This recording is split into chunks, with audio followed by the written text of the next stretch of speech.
Why, hello everyone. It's been a good long time. I know, and as always, I apologize deeply, but it's one of those cases of the battle against depression has not been an easy one, nor am I winning. It's been an especially rough week, and just not in a self-destructive sort of way, but just don't want to do anything. It's been rough, but I'm trying to continue on with stuff.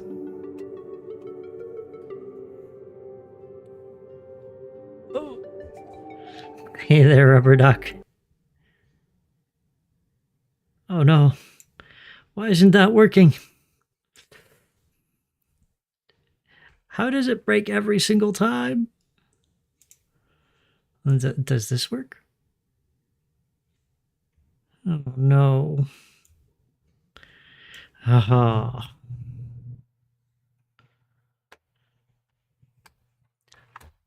How's it going, rubber duck?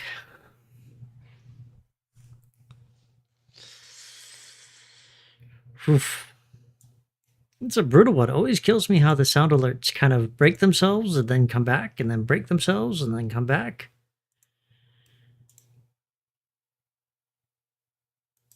I probably need to redo this. I'll fix that by the first intermission here. Or try to. What was I doing? Oh, yeah.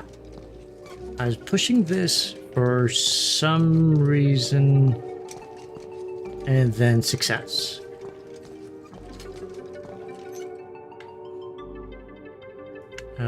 Climb.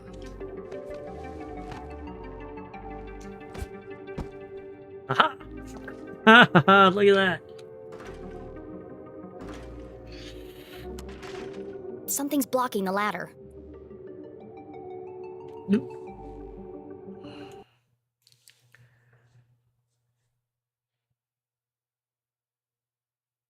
Ooh, that sounds amazing.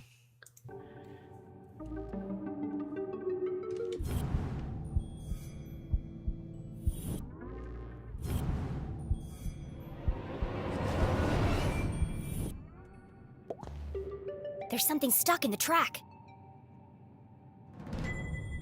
Ipsa, scientia, potestas, est.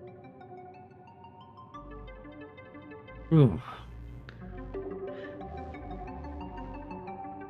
Yeah, I can do about maybe a rack of ribs by myself. The ones that I get from the supermarket. I'm not sure about you, but yeah, two would last me a good No long wonder while. the ladders were malfunctioning. The rain must have caused a short circuit.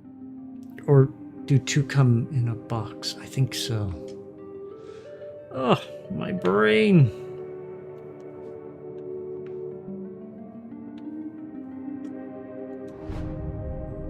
I'll keep hold of this and return it to the dean when I see him next. Whoa! An empty library, a fallen bookcase, and now a broken balcony?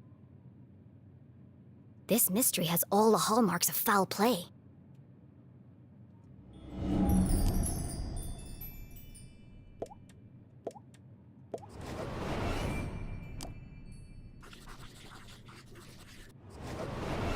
They say words can't hurt you. In this case, I'd be inclined to disagree. And they aren't throwing the book hard enough. Solid iron and oak, torn apart like a piece of bread. It would have taken some serious force to do this.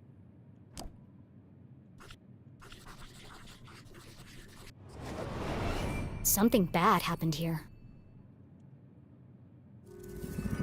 This is feeling more and more like a crime scene. And then Jenny saw it.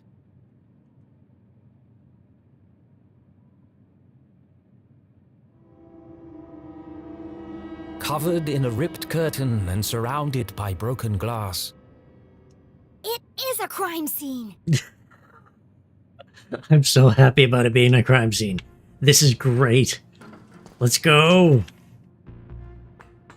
Crawl, crawl, crawl. Mm-hmm, mm-hmm, mm-hmm.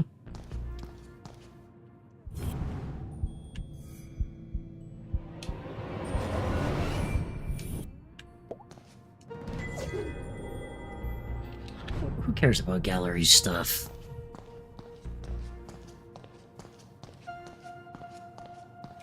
So always the hardest part about some of these games is that they always have like a hunt and peck sort of extra feature to it. And it's not my jam to find small items and collect them all. Collectathons, actually, that's probably the best way to put it. Oh.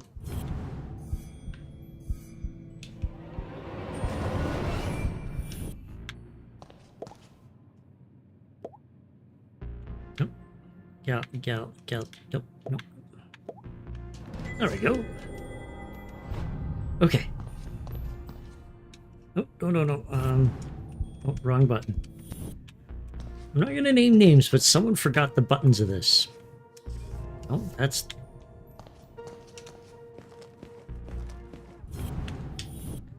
How do I run? Oh, there we go. I mean, I only made half a step, but I figured it out. You It's never the forget beaky. the first time you see a dead body.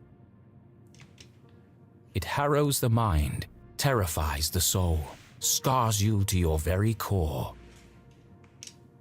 A dead body? No way. This is amazing! Who lay under that curtain? Who had breathed their last breath? Who had shuffled off this mortal coil to meet their maker? It could be anyone. I mean, it could be an escaped lunatic from the asylum. Or an axe-wielding maniac on the run from the cops. It could be... Cherished friend or family member. It could be. Mom? Oh no. Please, no. No, you never forget the first time you see a dead body. Oh! Jenny knew it was wrong to disturb the crime scene. But I have to know who's under here. Slowly, she drew back the heavy cloth. Please don't be my mom. Please don't be my mom. Dean Stroudsbury! Thank God. I'm sorry. I didn't mean it like that. Poor Mr. Stroudsbury. What happened to you? Was this a terrible accident? Or worse? Murder. Murder! Her stomach churned. Seeing the Dean's lifeless face, his contorted frame, Jenny felt the urge to run, to get as far away from this horrific sight as possible. Jenny had longed for an adventure, for a real case to solve. I didn't expect it to be like this. She gathered herself, took a deep breath, and began to search for clues. Oh, there's so many puzzle pieces. Broken watch. Okay, no, we're going to the top of the top. Gallery art. Does that count as a clue? No. Good.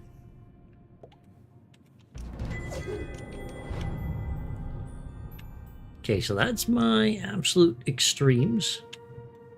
Oh.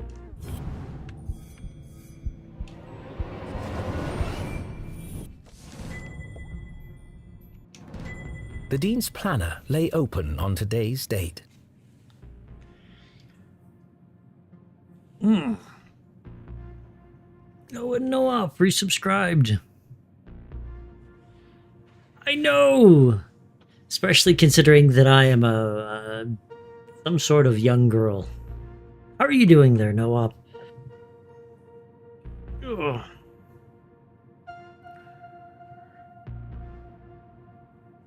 Thursday, water plants, feed cat, take out trash. Why are you writing that stuff down? Well, actually, I know I shouldn't say that. I probably need to keep all my stuff written down too. Like, I genuinely have a note in my notes to remind me to clean my computer out, like, dust clean. And it's set to go off every 6 months. Okay, Julie, library, postpone. Discuss changes. Afternoon, rewrite intro. Lunch with Keith, move to Tuesday. Staff meeting, new dean nominations. They'll have to do it without me. Bah. Campus speech, ceremony, faculty dinner, Grubner Hall, bonfire, Whispering Woods, retirement. Hooray.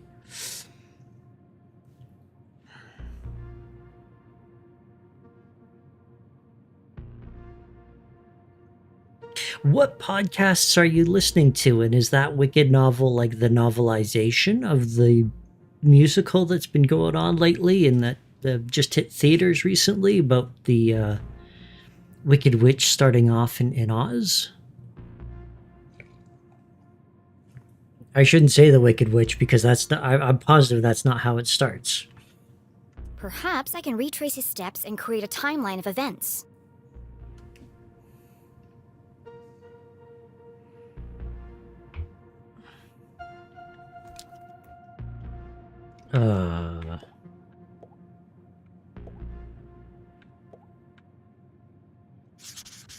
Meet JL. Could that be Mom? Where's Widow's Drop? I've never heard of it. It's the novel based off of the musical, and as far as podcasts come, just some nostalgia podcasts with actors. Oh. Like, is that the name of the podcast, is Nostalgia, or something else? Because I'm still heavily into No Such Thing as a Fish. That's still the bee's knees. But I've actually started my Audible account again, and have been listening to books. And I am not most of my way, about 3/4 of the way through a book called The Unquiet Mind, which is about the novel is very dark. Hey there, Batman. Yeah, it's about a psychiatrist, psychotherapist who suffered from bipolar depression and her kind of ins and outs of it as she went through the years, starting from, I think, the early 70s is when she was diagnosed. Thank you, Batman. I'm trying my best. Feel like I'm losing that fight, but I'm trying.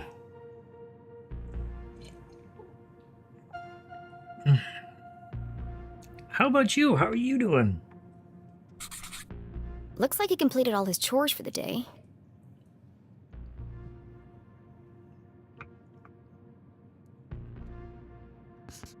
I already knew the Dean was meeting Mom here. So where is she now?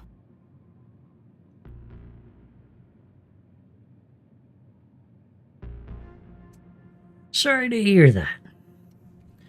I've been talking with the therapist and eating lots of drugs. I've started on new stuff called LeMysteries, which is specific for bipolar disorder.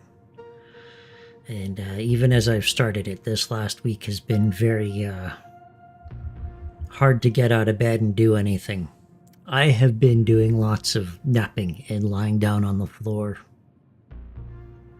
and watching things that I don't have to think about, like hockey games.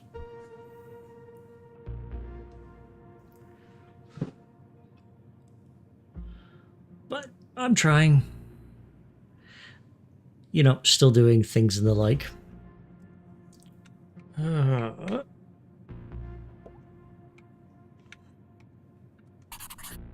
Looks like he canceled his meetings on Friday and rearranged lunch with Keith. Well, that's the thing, Batman. Sometimes I'm finding myself knocked so hard that I'm not doing anything. And that first step is hard, so I completely understand it and hope you find the strength to take it. Because it's a doozy. You don't want to be at it for decades. Oh, poor Keith. Jenny didn't know how she would Not break speaking the from news to him. experience or anything. But I should be the one to tell him. Gossip spreads like wildfire in Arthurton.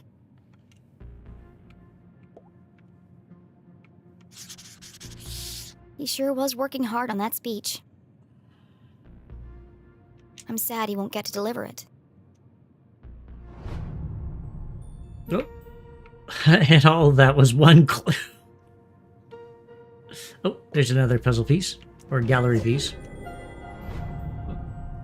And I need to close perhaps the vent in this room because it's actually kind of warm. A book about chance. What are the odds that this was an accident? Boo! Can I do anything?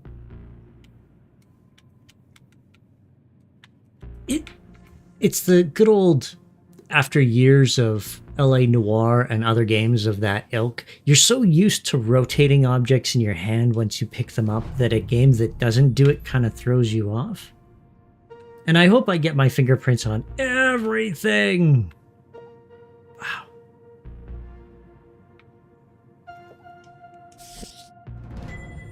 The Hawk and the Weasel and other bedtime stories. It could be important. Then again, it could have just joined the Dean for the ride. Oh, see, like it rotates slightly, and then you zoom, and it rotates around. Wait, can this guy? Nope. No, I can't touch him anymore.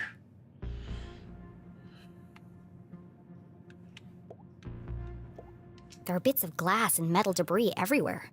He has burn marks on his hand.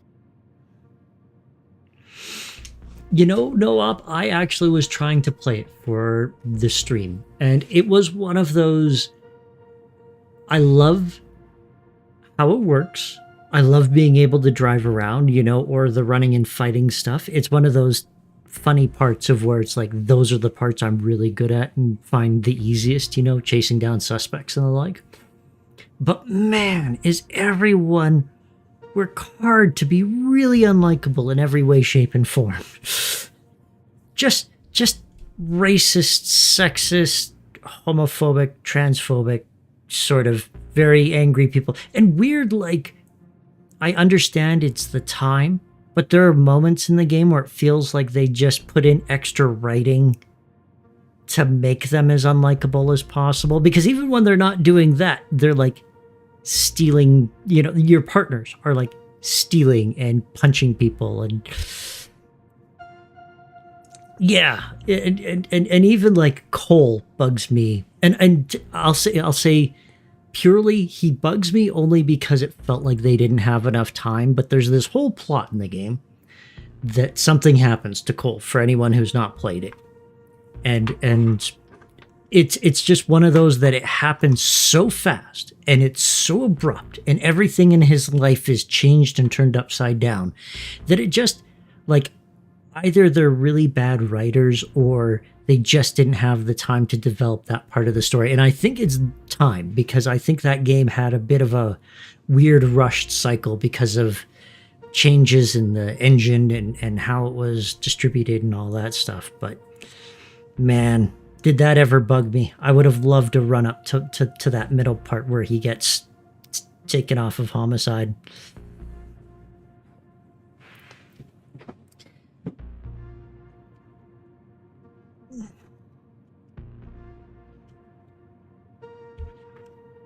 And that's not the thing that happens. I am still keeping purposely vague for anybody who doesn't want it spoiled for them. But yeah, it just a really good game. Some parts I wish they had a bit more breathing room of like writing more, because I would have loved to have seen like the run up and then the understanding of what's going on. Oh, he's got something in his hand. Oh, but I can't click it. Oh, the dicks. He looks like he's been dead for weeks. His skin is pale and colorless.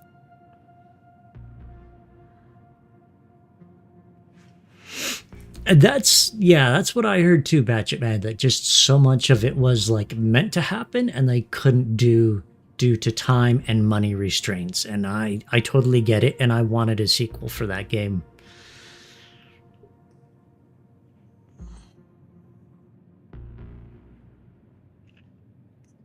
And Rack saying, I think that's where I played a couple missions into Vice. Yeah, that's still very early on in the game, because I think you start on the Vice squad and then you move on to something and then Homicide and then something.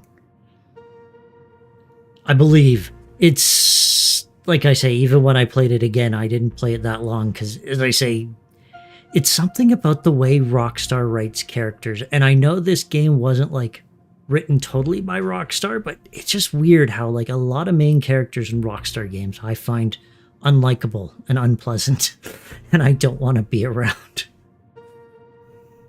Oh, Trafficker first, then Vice, then Homicide, then Arson. And there's a strange mark on his neck. Okay, so that's clue number 5. But if anyone wants to try the game, I highly recommend it, because it's basically Grand Theft Auto, but with mysteries. And that's what I've always wanted. I want to drive around in the city, going from place to place, interviewing people, and then looking for clues. You know, and I've always thought that with Nancy Drew games or this game, you know, actually I would totally love it even if it was a bit more like, you know, didn't have to be as hardcore, because that game was like violent and nudity and like serial killers. It was real like wholehearted into the murder and mayhem. I could see that, Rack, and I would agree. But like, I guess it's Grand Theft Auto 5 was one of the games where it like really hit me hard of like, man, I don't like these characters. Oh, True Crime. Yes. I think I might still have True Crime for the GameCube sitting around in the actual disc. True Crime was basically Grand Theft Auto if you were a cop. And instead of stealing cars, you were confiscating them. And instead of beating up bad guys, it was a gang-riddled city, or beating up good guys, it's a gang-riddled city where you're beating up the bad guys. I think you would get in trouble for if you harm civilians too much. The other one that I always loved was Mafia. Mafia was one of my favorite, and I know that they're talking about doing a new Mafia game, and I'm kind of curious because they actually promised it's going to be short and not a full-price game, which might work out great for them. But like the fact that you had to follow the speed limit so cops wouldn't look at you in like Mafia 1 and 2 were just like so good. It's smashed, most likely from the fall. Yes, and that too, you were always incentivized, so like you had quite a hand-to-hand system. And they always wanted you to like not shoot the enemies, or if you could, shoot their hands and get the guns out and then, you know, punch them in the fez until they stopped moving. The hand stopped at 3:57 p.m. That gives me a potential time of death. If Jenny had arrived just a few minutes earlier, I might have been able to save him. Okay, so what are we up to? 6? Oh, there we go. It's a book about predicting the future. 6 Cents by Clairvoyant.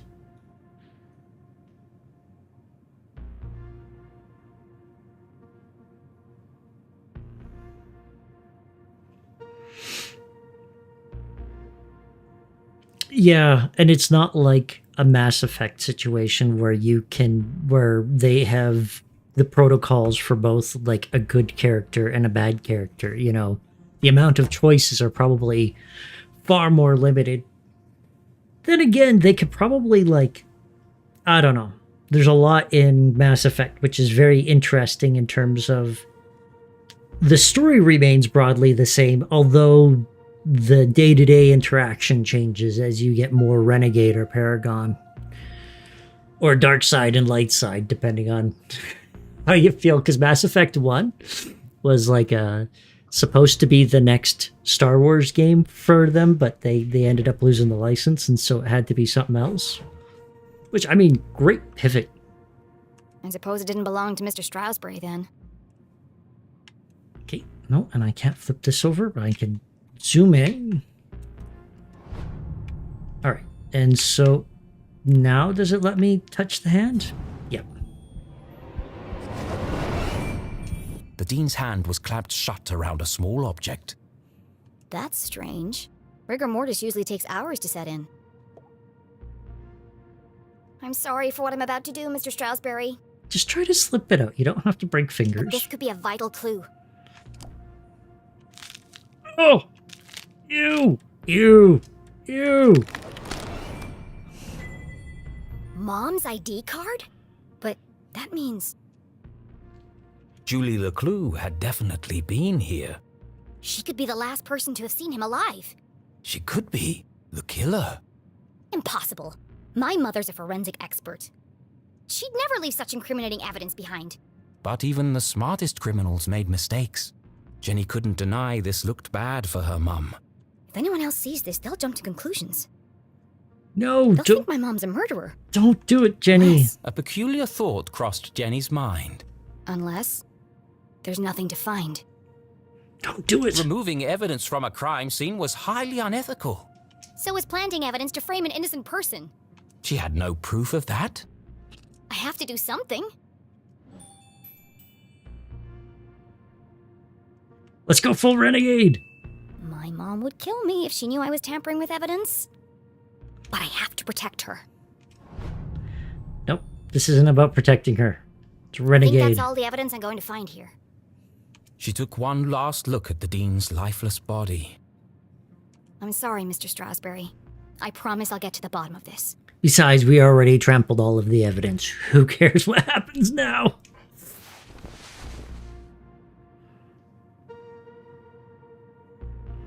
Jenny knew she should leave and call the police.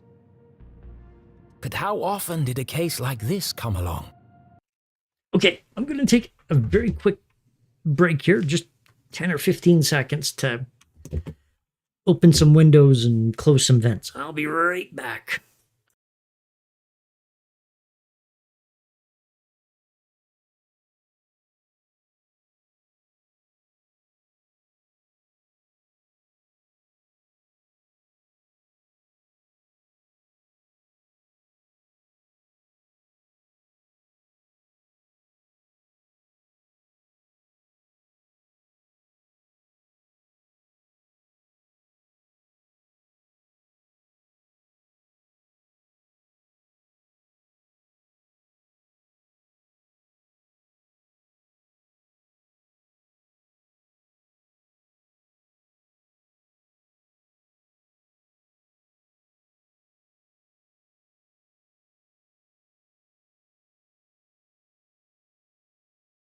Ha-ha! Return have I. Ugh. Yeah, it's one of those. As the weather gets warmer, this room heats up a lot. And then there's this weird in-between state where it gets really hot, and I'm in that place. We've been getting like nice plus 20 degree days here. Low 70s, I guess that is. You know, just real pleasant weather. But then the last 2 days, it's been piss and rain, and it's great. I'm deeply irritated. All of the grass is growing, but, you know, moisture is good. Oh, man. Then it got a bit cooler, then the heat came, and Never. There's more now to I'm this just than meets the boiling in eye. here.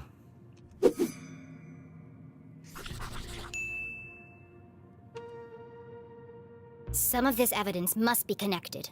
So she opened her journal to join the dots.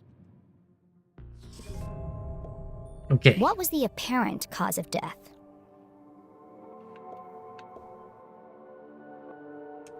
Broken balcony.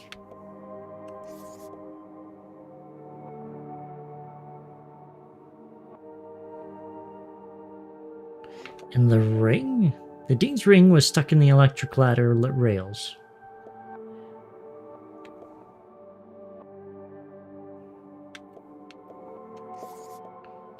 Okay. Wait.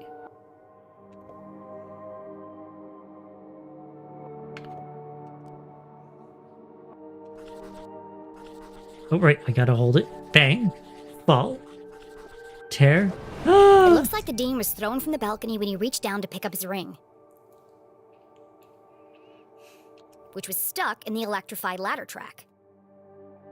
He grabbed the curtain, but it didn't slow him down. He landed on a bed of metal and glass debris.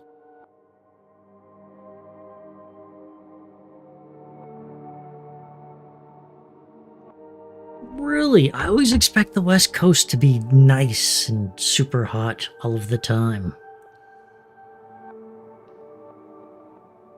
We are at 11. Specifically, right this second. Which actually surprises me because that's much warmer than I thought it was.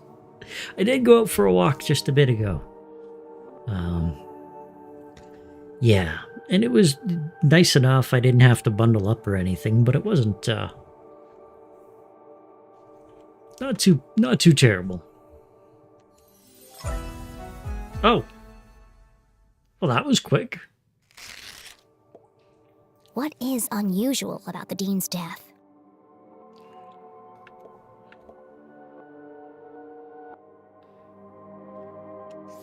Okay.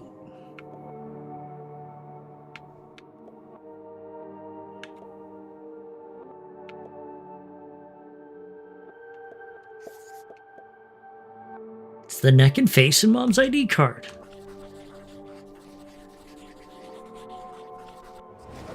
The Dean has a strange mark on his neck. Mm-hmm. All the skin around his face is gray and gaunt. I've never seen anything like it before. He's holding my mom's ID card, which makes her the prime suspect. But why would she or anyone want to kill Dean Stroudsbury? Look at me go. Jenny suspected foul play, but what was the motive? Had she missed something? The watch! The Dean's watch stopped at 3:57 p.m.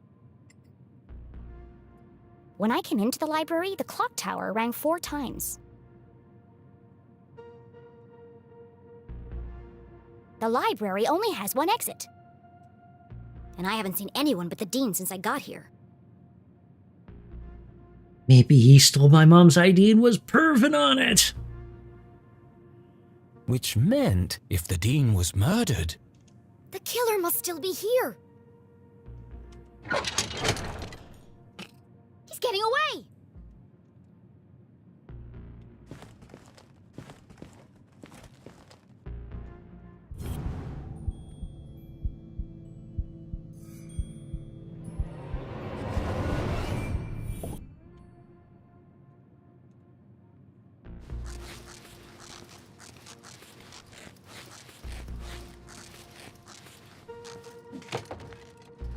Oh, this is definitely going to be fine. Everything's going to be fine. Jenny could hear police sirens in the distance. Someone must have tipped them off. Good thing I put my fingerprints all over everything. I'll catch the murderer and keep him busy until the cops arrive. Chasing after murderers was hardly the job of a little girl. Hey, you! Stop! Ow! The cracking Despite noise. surviving her fall without so much as a broken bone, Jenny couldn't help but feel she had failed. As the sirens grew louder, she knew it would only be a matter of time before the sheriff arrived, and then she'd have to explain why she hadn't called for help. But the worst feeling of all was that she had let the killer escape. It's very possible, Rack. As she drifted slowly into unconsciousness, Jenny heard a familiar voice. Concerned, gentle, soothing. Jenny? Oh, Jenny, what have you done? Mom? Freeze! You're under arrest.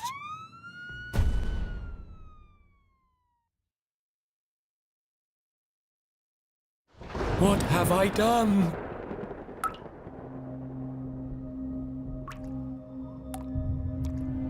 Yeah, I am really, really, really liking that.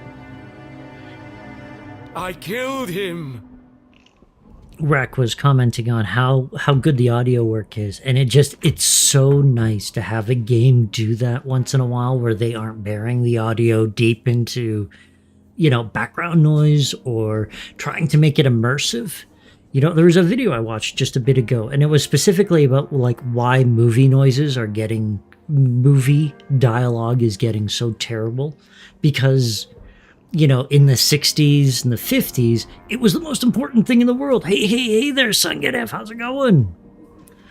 And then as the 70s and 80s came along, it became a bit more immersive. And then now in the, you know, 2020s, it's so far in the back that directors like Christopher Nolan was the one he specifically pointed out, who is an incredible filmmaker, but like he puts the explosions and the action so far above the voices that it's just so hard to understand.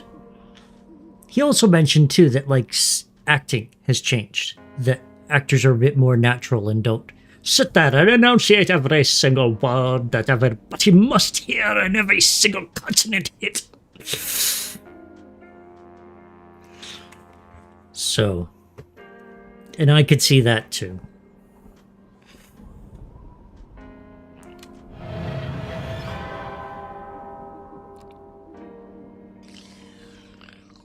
Oh my god, what is he doing to that spoon? He's making sweet, sweet love to that object. Murder? Can we watch this? Exactly, Sanganif, and that's like exactly what he was kind of pointing out, is like, it's gotten so good, and audio has gotten so clear, and the ability to make this stuff is so clear that people don't feel that they need to have that enunciation that you always got in like the 50s and 60s, you know, where it was the most important thing because the way it recorded and the way it was played really dulled the noise a lot. And you had that hollow, echoing sound that kind of ate things. But it's kind of gone so far in the other direction in this day and age that it is a bit of a penis in the anus to hear some things in movies. To where how many people sit there with closed captions on or the like. Yeah, and that too. And Sangarev pointed it out last time of like how the audio is made specifically for these gigantic IMAX style speaker systems with a lot of bass and a lot of drive, that the moment you put it on your home system or in a pair of headphones or even in a sound bar, it just isn't as good because it's a whole different sound profile as to what's being projected. I mean, even every single like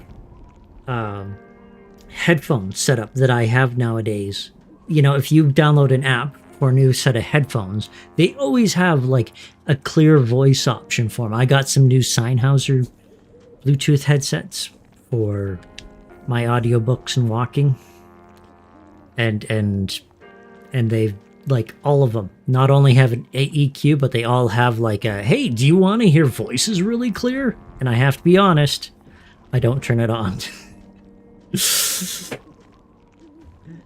Because they're like, you know, noise canceling gigantic headphones that go over my ears. It's all I can hear when I put them on.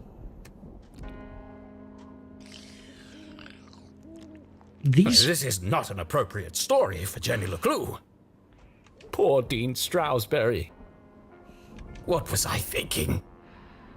How did he get jam on his belt buckle?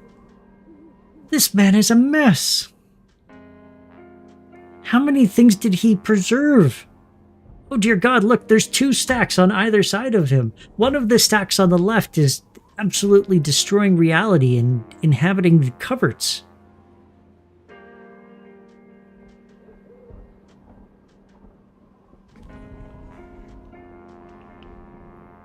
Yeah, the Sennheiser ones, they're... I I think they're BT450 HDs. Or you could flop the HD and BT around. It's Bluetooth headphones that go over the ears, but they're fantastic. I highly recommend them to anybody who wants them, but they noise cancel and they also pick up your voice really well. It was one of the troubles that the brother was having was he had some cheaper JBL headphones. And when he would get into his big 5-ton trucks at work, the noise of the truck would drown his voice out when he would need to talk to people. But these new Sennheisers, I mean, most headphones nowadays have like multiple intakes and cut out the voice very well. I've gone too far.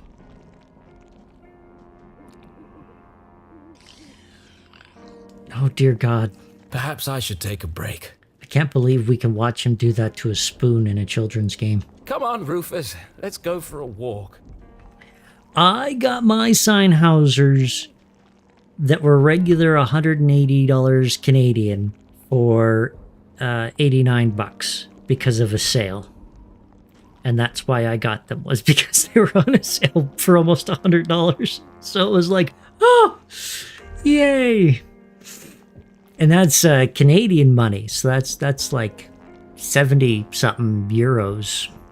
Yeah, I just absolutely lucked out. And we have a retailer here called London Drugs, and they're like kind of a pharmacy, electronics, a bit of a catch-all everything, but they primarily are around the pharmacy. So now I have to pick up a bunch of drugs constantly at every waking moment that take me to this place. I keep looking to see if they have deals, and they have like crazy deals on good electronics, because that's the other thing. You get a deal on some like no-name brands you've never heard of. Oh, that's easy enough. But like Sennheisers or Sonys? Ooh. Nice. But those MX-1000s are like crazy good headphones too, aren't they? Doesn't it give you all the fidelity in the world? So yeah, I lucked out with the price of my Sennheisers and how they work, and I'm very pleased with them, and very lucky. So I still recommend them. Clear our heads and work off some of this jam.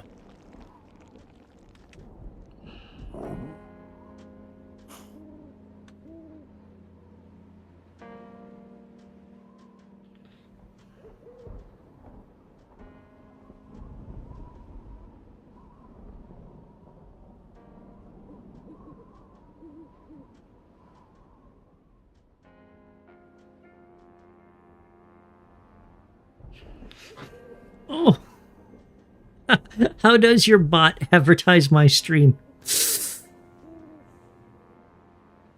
Yeah, I actually really get a kick out of the parallax in this game because it's such a neat, flat on background sort of system that like is the art style, and it works with itself so amazingly.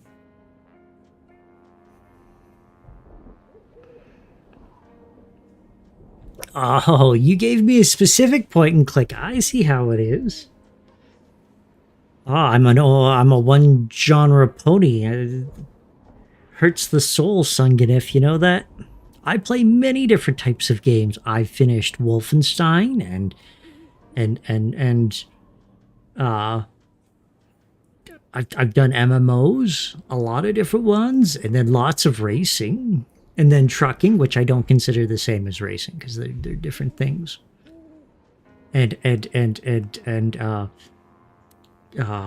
Super Hot, which to me isn't an FPS. I still think of that as like a puzzler. I'd love to do that again too.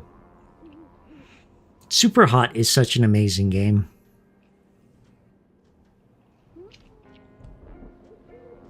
Oh no, Sunganif, I completely understand. I can't put any more new tags into my system because it allowed me 25, but then all of a sudden, like, that bot was either deleted or revoked. Oh, Super Hot falls in the trucking genre. Okay. You know what? I'll take that. Anytime you take a gun from someone is like a clutch out.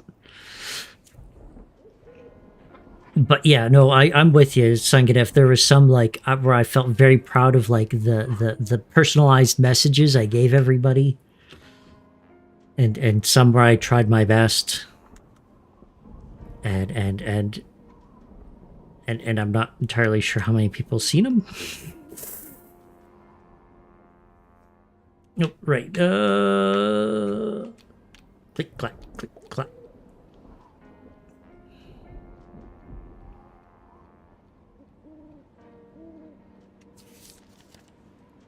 Letter to the Finkelfans draft. Well, it's me again, Arthur K. Finkelstein, and here we are at book 38 of Jenny LeClue's series, her most joyful adventure yet. Oh no, I forgot how to read, everybody. I am deeply sorry. Thank you all, the new Jenny LeClue fans out there. You have both been incredibly supportive. To answer your questions, 1. Despite any rumors you may have heard, of course Jenny's books will continue as long as there is ink in my pen and a ribbon in my typewriter. 2. Yes, it will be more of the same. I refuse to change my formula. Authorton will always be a safe place with a safe and happy place. Right, and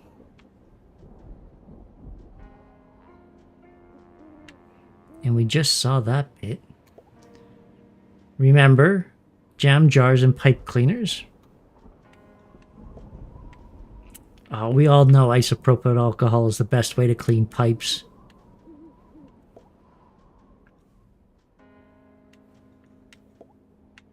On her head. I actually really am grokking this, that they're like...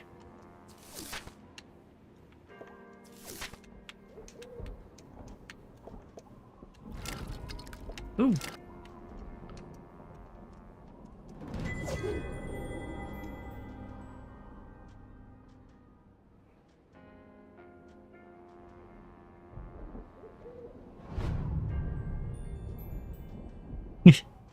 Newt is now live on Twitch. Kaiju a go-go.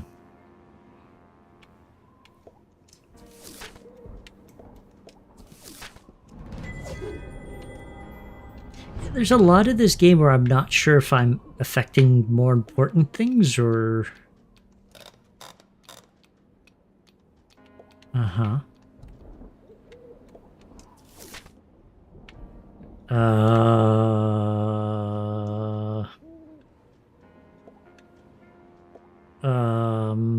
I don't know what they want me to do. Oh, there we go. Click on things until something happens. I'm good at that. Horror. I've also done quite a few horror games.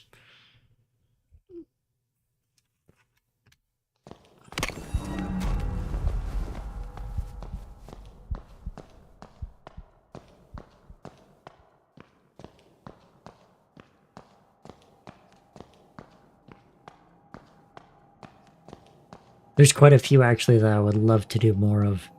Hey there, Agent X. Oh, I can... No. It's connected. I can run back. Look at this. Zoom in, zoom out. Zoom in, zoom out. Zoom in, zoom out. Oh.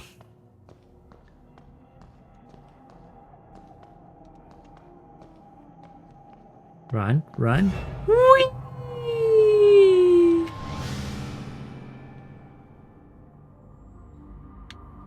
Why were you there? Oh, dear God. The bowels of hell? I don't know. Seemed nice. I told you I was looking for Mom. Why? Me too, Rack. I mean, it was slowly getting darker and weirder as the game went on, and I'm all in. We were going to grade papers. When do I get to see her? Did you disturb the crime scene? Oh, yeah. It's gonna... I'm gonna be honest about this one. He could have been injured.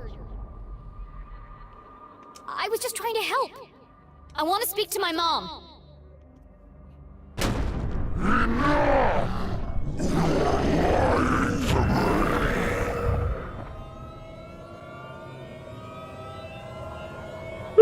Oh God. Oh. There we go. This is fine. This is all fine. You can't see me under the table. Okay. Now we just run away. Run away. Oh no, I'm stuck on a two-dimensional plane.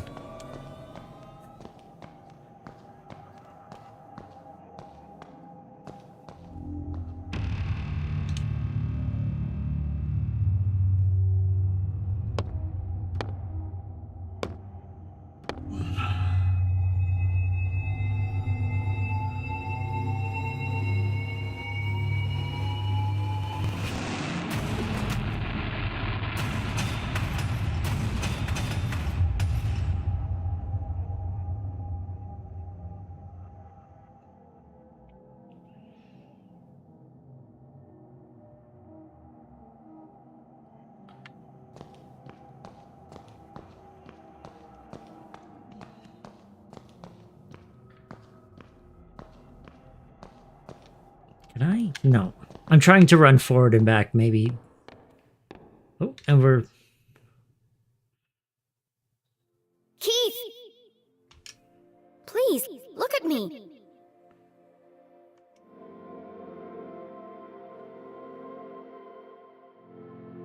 Keith, wait!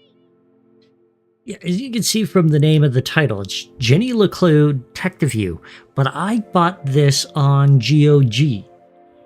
I'm positive it's on Steam as well, but I like GOG. I grok what they do, so it was just one of those wonderful titles, and I'd recommend it to anyone. I was genuinely blown away because it started off as like an interesting puzzle, crime-solving sort of game, and then, you know, it wasn't so straightforward. It was kind of, you're capable of failing at points, and though you could eventually get through it, you know, you could make wrong choices as to what the crime was, and that you would need to like retry that sequence again, which was just nice. I really appreciate being able to be wrong in these games, because there's a lot of games where they kind of funnel you down the correct path 100% of the time, and then you just click the buttons and oh, you solved it.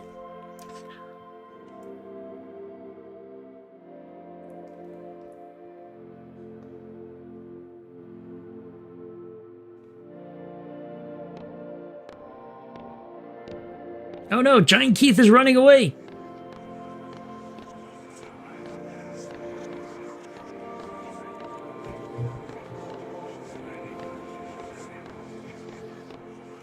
Oh no, pure evil. Oh, they're all coming back when I run backwards! Oh man, I haven't thought of Aphex Twin in a long time.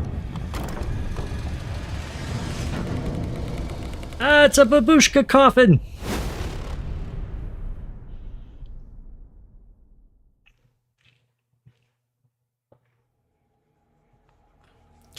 Out of nowhere, I suddenly had this urge to listen to Fastballs the Way once again, which was like a one-hit wonder back from my youth.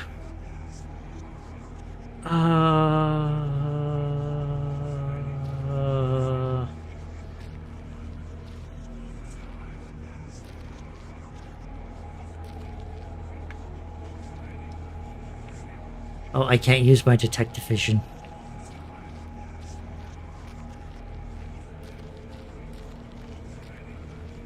Ooh. Grab and hold.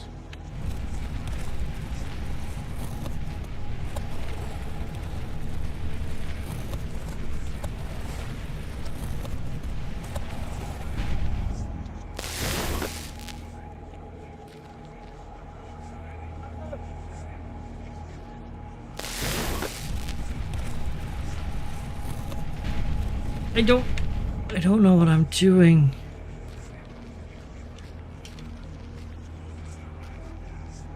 Oh no, maybe I do have to put their hands together. Yeah, I'm thinking he's having himself a break.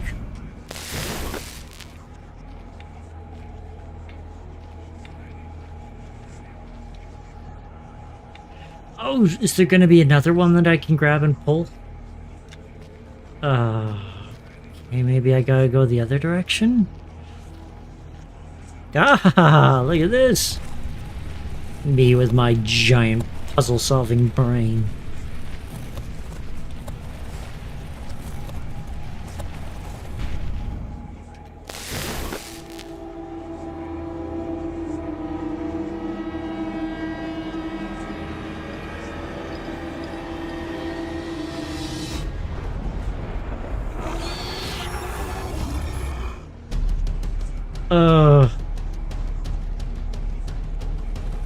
Oh, it's a millipede! No! No, fuck right off! Okay. And that's when little Jenny hallucinated a giant millipede that once was a former picture where she crossed out all of the eyes. What a horrible nightmare.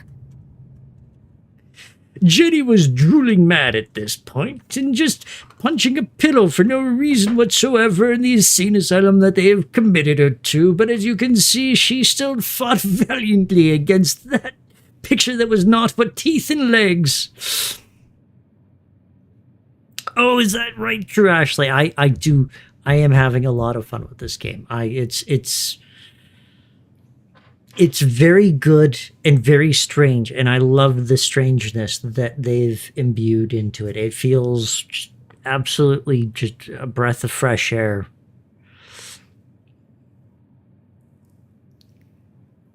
I use but not constantly, Rack, and I am offended that you don't think that I do. Ask Sungnif. I don't really talk that different in person outside of... Yes, I'm on the PC. I bought this through GOG, which is a wonderful kind of indie platform for folks. I don't have a Switch, and I would love one. But I could see how like it would work really well on the Switch or on the Steam Deck because it doesn't feel like a heavy game. You know, it still feels very light on what resources it actually needs to run and function at full. I would suggest to folks though, because like Rack was saying, the soundscape is just so good that having a good set of headphones on with it is just the bee's knees. I'm with you, Adrian X. I think the Steam Deck is the most interesting mobile device to me, too. I like the Switch because I haven't played any of the new Switch stuff, which I do like Mario Kart and Zelda games and, you know, Mario platformers. And they're Nintendo-only titles, right?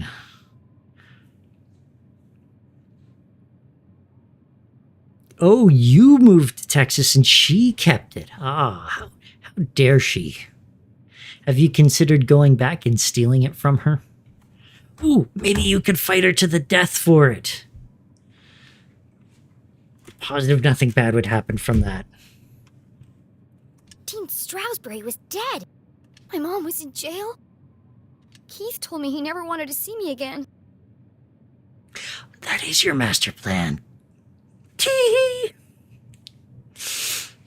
Oh. If you've ever seen Hot Shots Part 2, I recommend using the crushed M&Ms. Wait, no. Yeah, M&Ms. It's a deep pull from a silly movie, but I highly recommend everybody watches. Or maybe it's Hot Shots Part 1. Oh, man. So many 80s movies that have stuck with me my whole life. I also found out Who Framed Roger Rabbit is on Disney Plus, and that's going to be on my watch again because I haven't seen Who Framed Roger Rabbit since I was a little kid that would be like targeted perfectly for all of the kid parts of that movie. I kind of feel that there was a lot of adult jokes that went over my head. Oh, hey there, Venice. How's it going? And worst of all, I was surrounded by an evil army of giant teddy bears. It might not be an evil army. It might be just evil bears in a army. Nope. Unfortunately, it was all true, including the teddy bears. I'm the same way, Adrianex. We got Smarties up this way in Canadiania, and they're M&Ms. Just through and through, without the peanut butter or peanut variety. But I'm the same way. It's something about the chocolate and the candy. I have my fill, and then This game is pretty adorable, Veneth, but it also has some like weird, oddly dark parts that are very interesting that you just missed. That was actually really good. And kind of terrifying. My eyes!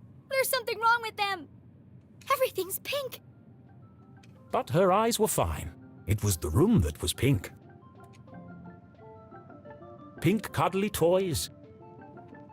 Pink furniture. Pink clothes. And a hand-drawn homage to teenage heartthrob Pelvis Cressley.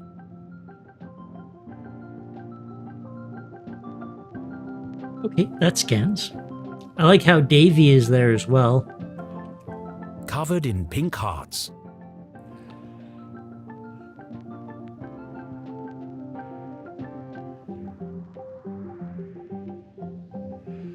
Oh, yes. I think I know what you mean there, Adrianex. No, these are I think they might even be either purely Canadian or maybe it's a British thing because we also get Cadbury cream eggs too. But they're exactly like M&Ms in every way, shape, and form, but they're called Smarties. I think they might. No, I don't know if they're older or newer or just a takeoff of M&Ms, but yeah, verbatim. That's the only way to describe them. I'm sure if you ate them side by side, you'd be able to tell one tastes a bit different, but, you know. Everything a teenage girl could dream of.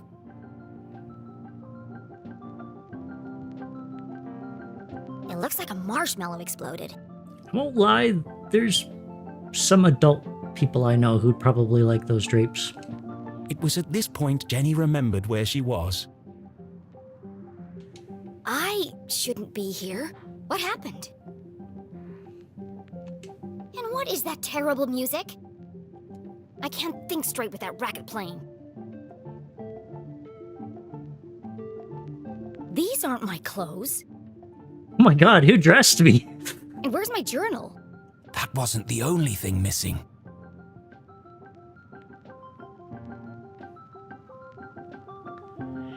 Online are Zots. They are fizzy candies, hard candy, but with fizzy powder in the middle, so it fizzles in your mouth so good. That sounds really tasty. The Dean's ring. I haven't It had was in my pocket. Pop Rocks in decades. And you know, Pop Rocks is like the pure fizzy candy where you like pour the sugar into your mouth and then everything snaps and crackles. And if you eat it with Coca-Cola, your stomach will explode and you'll die. Okay, first things first. Let's go attack the radio.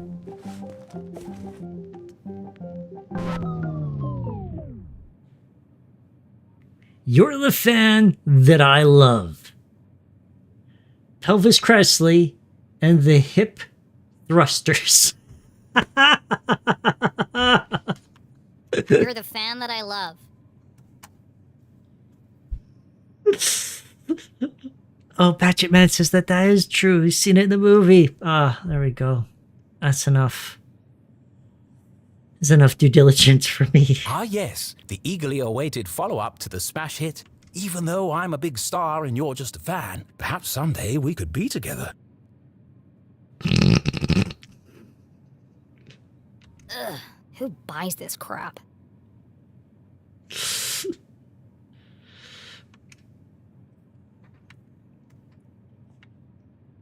Sell more records. Okay, Huh?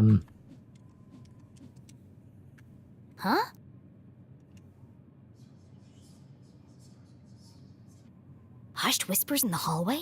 I should investigate.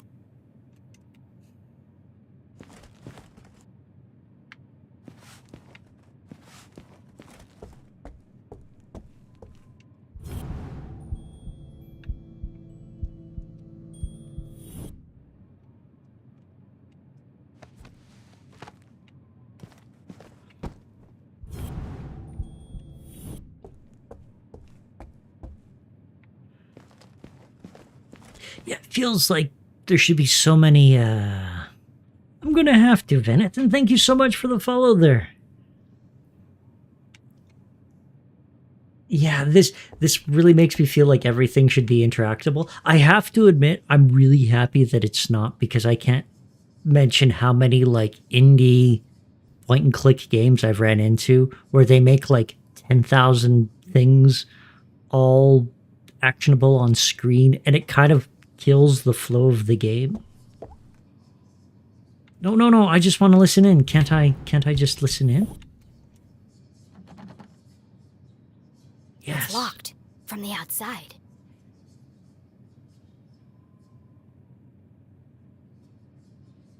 Oh, thank you. Yeah, I always put Amanda on Maui streams on my Discord too, because we met long ago, and it was probably all over Nancy Drew, and just kept in contact. I try to be good people where I can. Amanda is really good people. Everybody, if you're not following Amanda on Maui, there she does a lot of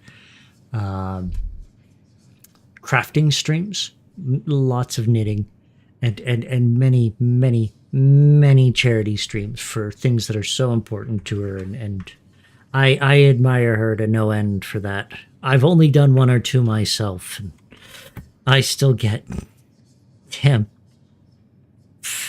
mail from the Brain Behavior Society, keep on asking for cash.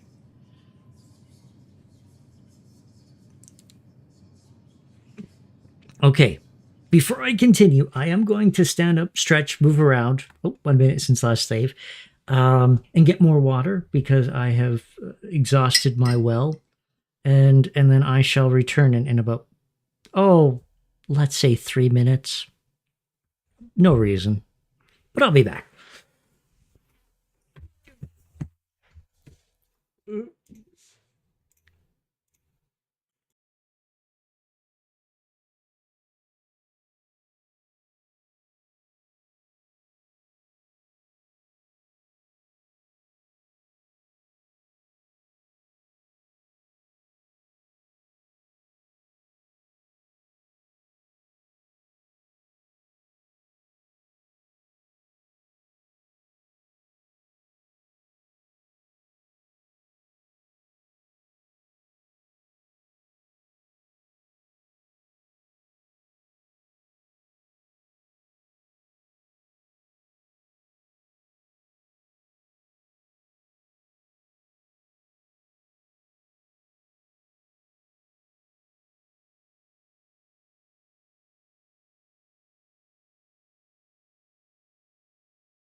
depression!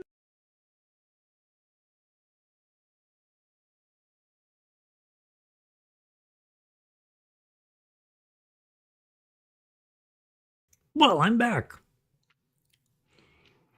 And I seem to have gotten my sound alerts working again. That's one tiny victory.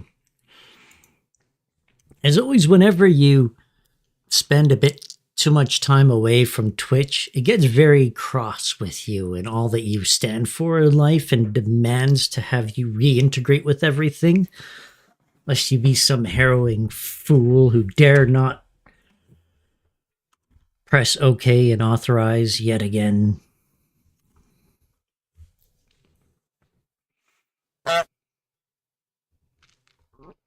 Yes. Yes, they are all working.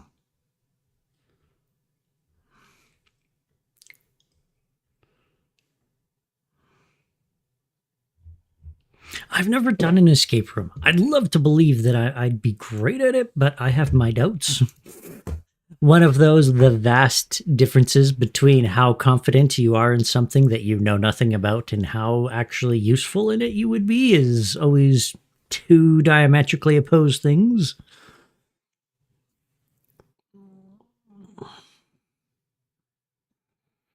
Oh, I'm terrible at making friends in person too, Venneth.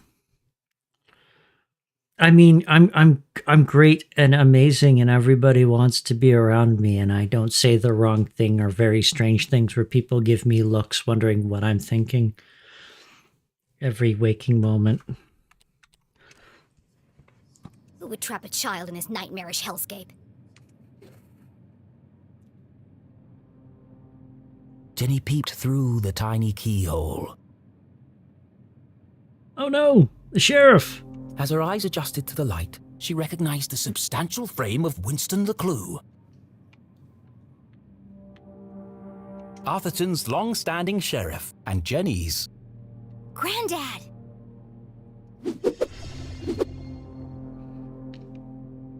Jenny's relationship with her grandfather was contentious, to say the least.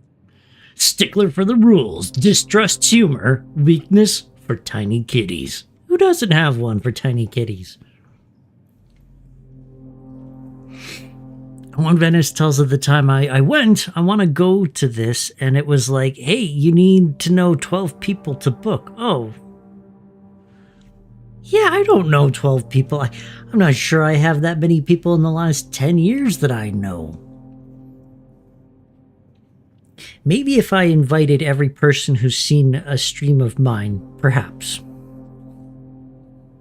He was a stern and humorless man who placed honor, tradition, and the law above all else. The law! Sometimes even family. But what was he doing here? And who is he talking to? Florence and Richard Glatz were the wealthiest couple in town, and hugely influential. Influential socialite. Generous philanthropist. Suspiciously white teeth. Ooh, I'm glad I got through all those. Though I do get the suspiciously white teeth thing. Whenever I see people on television with teeth that are so white they start to fade into the blue spectrum, I really, really worry about them.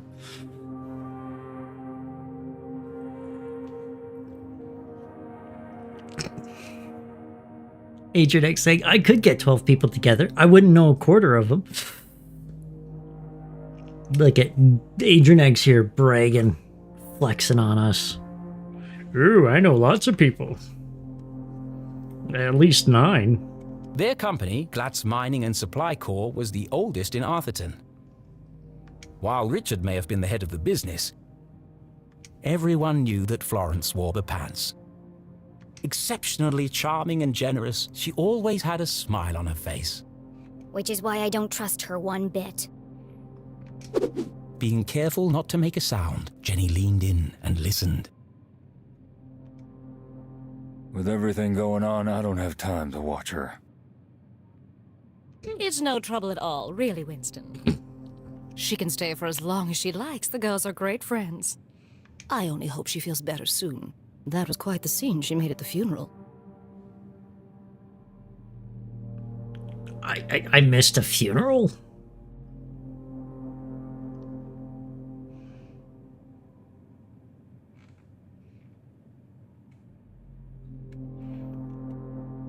Yeah, that maintaining social bonds is a rough one, and something that I'm trying my best to focus on as I get along and working on my mental health here. And, because it's not all eat drugs and be merry, which I kind of wish it was, and I have been eating a lot of drugs, but I haven't been so merry. But yeah, there's a lot more of like having to go out, socialize, talk to human beings face to face, do things. This last couple of weeks, though, has just been murder for me. I have been just lying motionless on the floor. I used to lie with my dog, but, he's not around anymore, so now it's just lying on the ground, full stop. And Adrianex explains that I have friends who I've been keeping contact with for a long time, and I know I could ask them and invite a few of their other friends to fill things out. Ugh. Damn you and your healthy social life, Adrianex. I hate you. I hate you. Moo. She should have left the boy alone.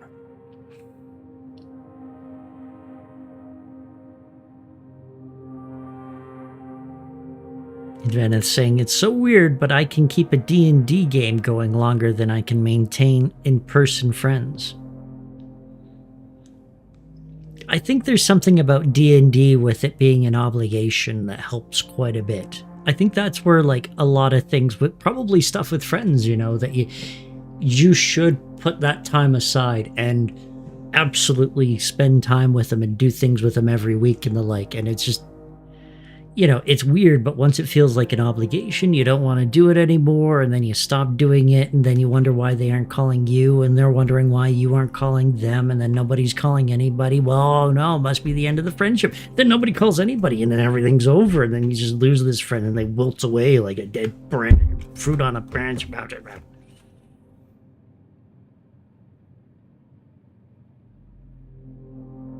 Right, I'm playing a game, sorry. Really, Winston, this whole situation must be unbearably traumatic for the poor girl. Her mother in jail, and what she saw in the library. One shudders at the thought. And all this barely a year after what happened to Henry. She'll be fine.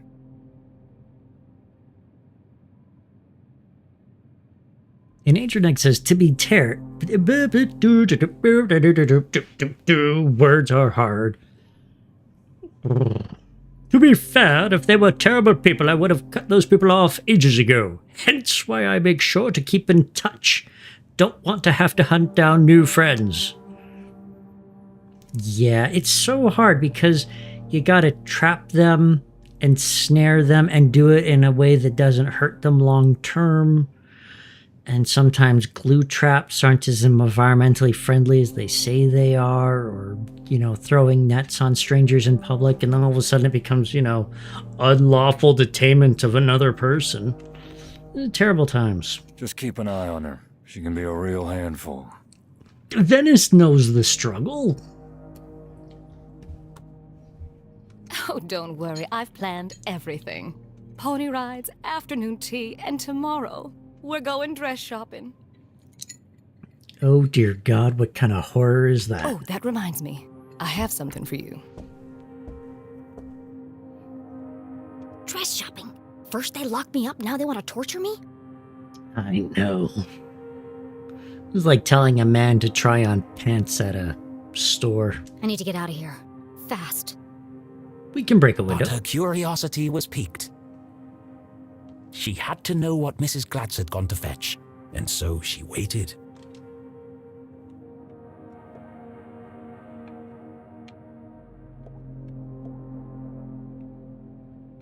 Oh no, there's crystals down there I want to click on. When Thaladius T. Pumberbitten discovered the first quartz seam lining the Great Mountains.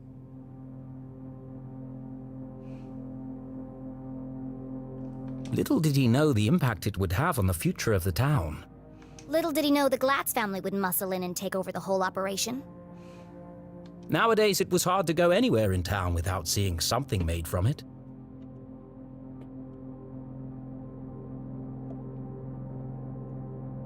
Nathaniel Glatz stared disapprovingly back at Jenny.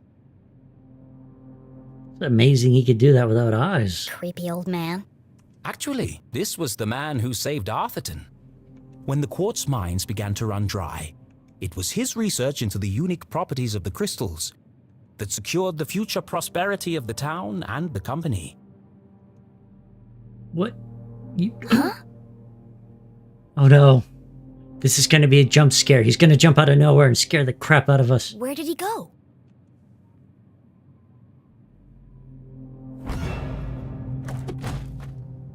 Dick.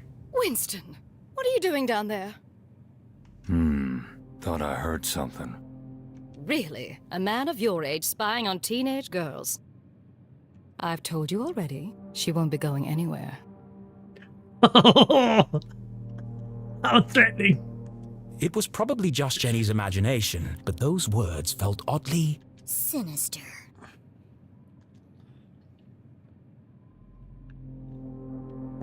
Here. Why does Mrs. Glatz have official police documents? Satisfied? How is Julie? She's in the safest place, behind bars. Surely they don't believe she's guilty. I don't envy you, Winston. It must be hard to stay impartial. If the poor dear would just confess, it would make things much easier. This is a villain. I have everything under control. Of course you do, dear. No one doubts your loyalty to Arthurton. We must continue to look out for each other, now more than ever. Oh no. She's touching his shoulder. Sheriff, are you receiving? Go ahead. It's the LeClue house, sir. We found something. I'll be right there. Over. It sounds like you've got important things to take care of. Yes. Well, good night, Florence. Good night, Winston. Don't let her out of your sight. She is a LeClue, after all. I'm sure we'll manage.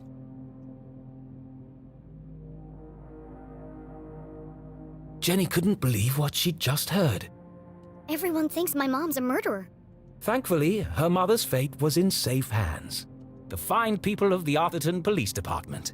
Oh God, she's gonna rot in jail.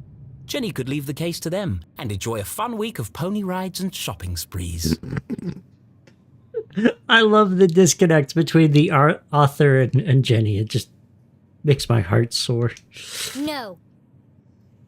No? Mom always says a great detective leaves nothing to chance. I have to do something. But she was just a kid. What could she possibly do? This is my chance. The case of a lifetime. My mom needs me, and I won't let her down.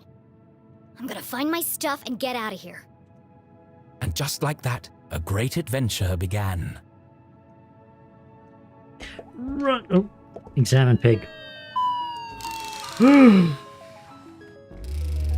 love you. I love you. I'm going to get up at night and kill you in your sleep. Ah!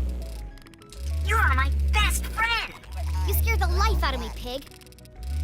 When your eyes close, I'll start to approach.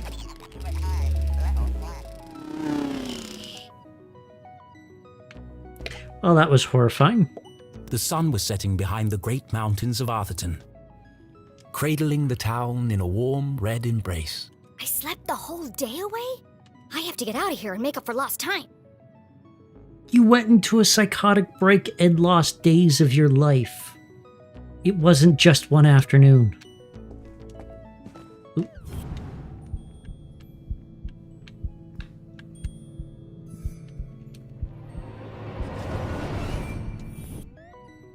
All the dangly bits are swaying. Strange. It's not windy in here. Best in show, horse ballet. They call it dressage. And it says, I slept the whole day away. Me, when I wake up at 3 p.m. I hate to break it to you, but like my average wake up time is 2 p.m. It's the way to go. I miss out on all of the evil, villainous ne'er-do-wells of the day when I don't, face the day itself and just stick to the night. Never run into a politician in the dark street. First prize advanced table etiquette? There's one here for best smile. Seriously? A heart-shaped mirror for the lady who loves herself.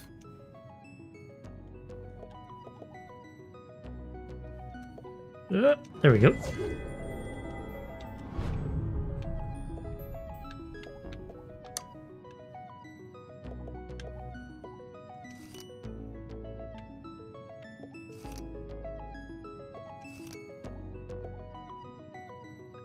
Wait, can I do them all?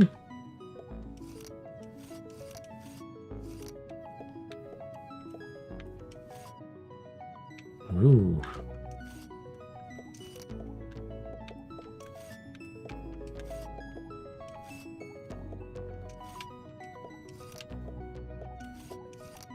There we go.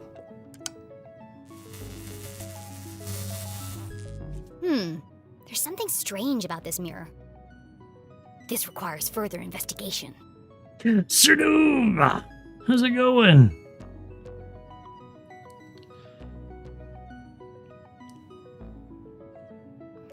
See, I knock out about 6 a.m. That's my sleep time.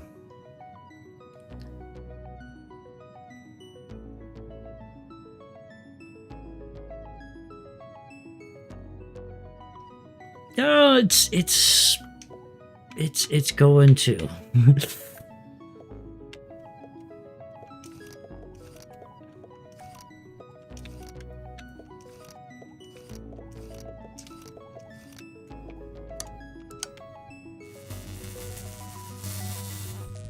Nothing happened. I thought I was onto something.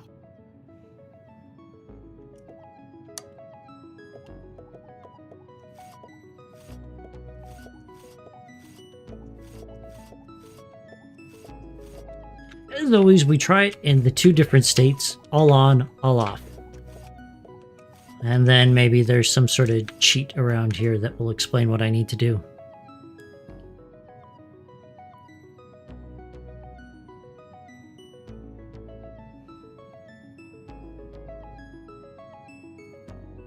Oh no! Wait, why are you waiting for the 454 to blow up in the K-10? Did you, like, throw a handful of bolts into a cylinder head or something, just for giggles? I feel like I've seen that heart shape somewhere else in this room. Nope. Okay. We will exit.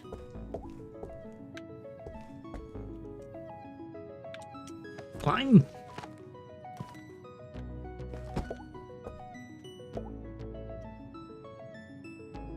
Oh no! Have you thought of, and this is going to sound like just utter lunacy speaking through me, but like maybe putting less horsepower to the 454 to keep the rods? Huh?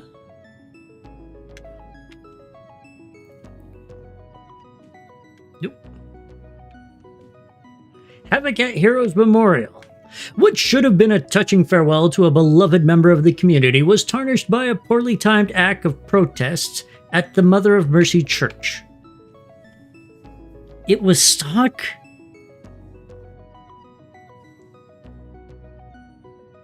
What happened? Was it just neglect, or was it like a long life cycle and the 454 is just ending its life, or what went on that it's the rod bearings are taking their way out?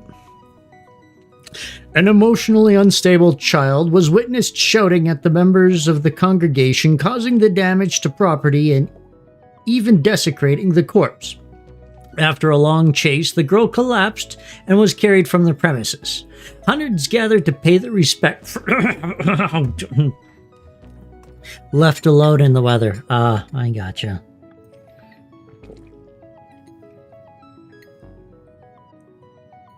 We can't all live in the desert. Sorry, that's a comment to like, if you see a lot of car restoration shows, a lot of them take place in the deserts because of the dry climate. It's really easy to get a car back up and running because there's no rust, or a lot less rust than if you lived in a cold climate where like water seeps into most seals and things left on their own will turn to nothing.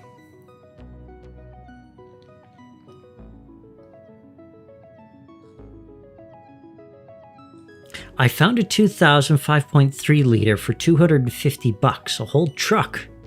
Oh, what are you going to do with the rest of the chassis? Okay. Water in me, I should be able to finish this. Hundreds gathered to pay their respects to the late Leslie Strawsbury, the long-standing and beloved dean of the Gumboldt University, who was murdered in cold blood by a member of his own faculty. The community was devastated last Thursday when Mr. Strawsbury was found dead at the school library after being pushed from a third-story balcony. The murder was first the town had seen in decades. Dean Strawsbury is survived by his son, Keith Strawsbury. After an anonymous tip, Sheriff Winston Leclue arrived first on the scene and found a woman covered in the dean's blood. Evidence has linked her to the murder. Although a motive for the killing has not been established, the woman has been identified as Julie Leclue, the professor of criminology and daughter-in-law of daughter-in-law to the sheriff Winston Leclue. She remains in custody at this time while police continue their investigation. That was so hard. Mom wasn't covered in blood. Yeah, the anonymous That's a lie. Yeah. And the anonymous tip's a weird one too. Pushed from the balcony? That's not what happened. And no mention of electrocution. I don't remember any of this. I bet that kid's in a lot of trouble. Jenny, you are that kid.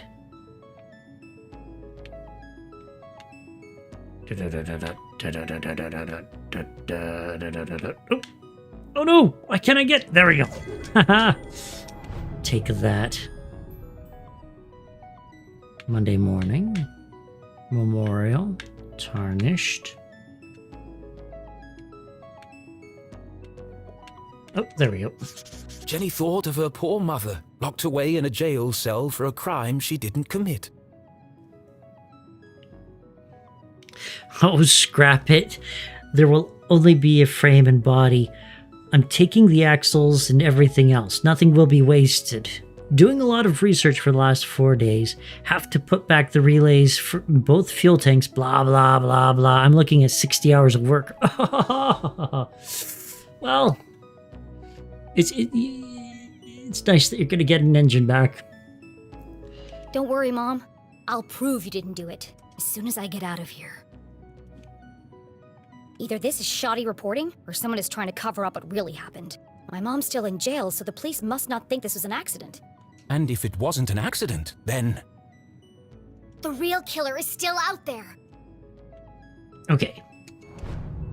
Exit. It'll be worth it, so full set. Seriously, who has windows this big?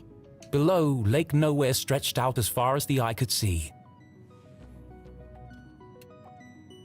In the distance, Jenny could just make out the great lighthouse on Skull Island.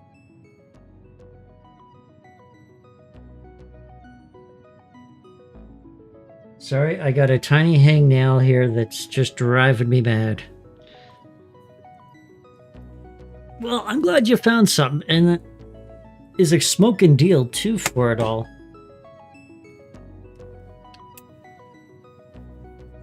I've been really following a YouTube creator called The Bearded Mechanic, and he's a motorcycle mechanic and a real proponent on people finding their own vehicles and wrenching on them, as he says, and just much like what Sir Doom's currently doing. That's his existence too, is finding parts and pieces and deals that would otherwise just make it to the scrap heap, and he can intercept and bring something back to life and save it. And just a really good, entertaining guy, and also very informative, which I have to admit, a lot of it is over my head. But it's good. Full wiring harness, brain, and all. I'm working on 7 bikes. Oh, man.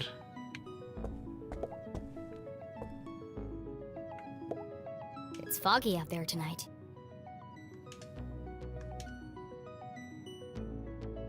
Oh, there we are. 4. Okay.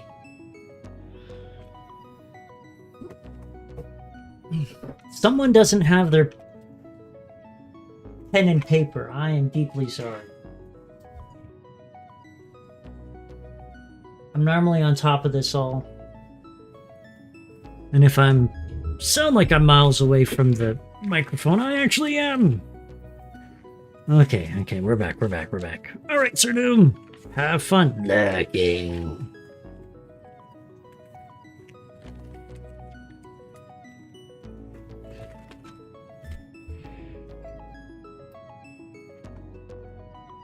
Okay, let's see here. I don't know if this game's going to remind me of stuff, or if I'm gonna have to, like, guess. 1, 2, 3, 4. So I'm gonna, like, write some of this down just for my own edification. Fill. Circle, circle. Fill. Oh, look at this. I almost even wrote it down wrong. Circle. Circle. Bottom. Circle. Circle. Fill. Circle. Circle. Circle. Haha, look at that. I got it. Hey there, Vinny. How's it going? I actually never have a pen and paper. It's only since I started doing these point-and-click adventure games I've really, like, actually sat down and started writing things down so I could remember them better.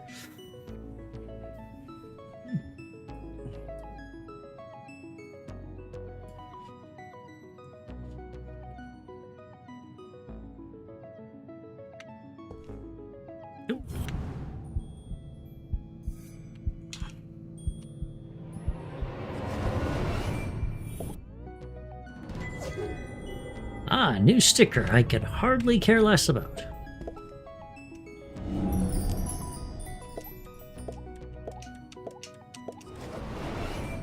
I've never seen so many clothes.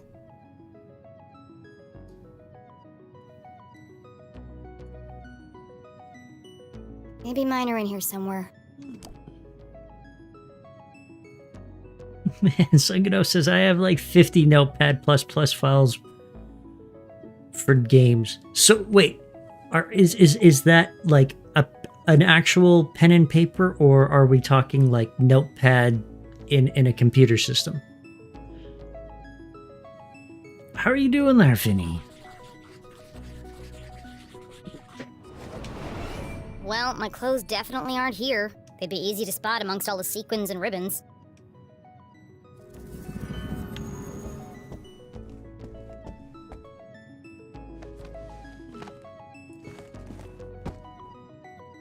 Oh, Notepad++ is like Windows Notepad, but better and freeware. And open source. Oh, is it compatible with a Windows 11 system, or is it Linux? Because I've actually been using Notepad to write my stuff lately, like all of those YouTube stuff that I, Oh, it is. Okay, good. Thank you. Yeah, I like Notepad to like the last couple of scripts I did for YouTube were all on Notepad, and sometimes I do copy and paste them into a Google Doc just so I could have it somewhere else. Because sometimes I actually do write stuff in different places. But,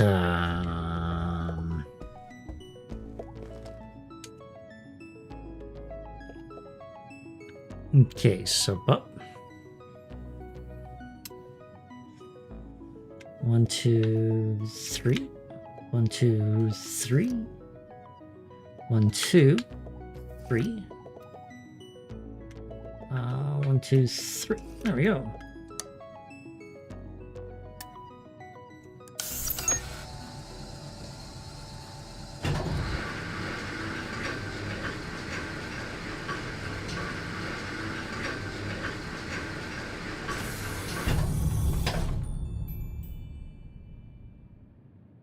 This family's disposable income is outrageous. I would love to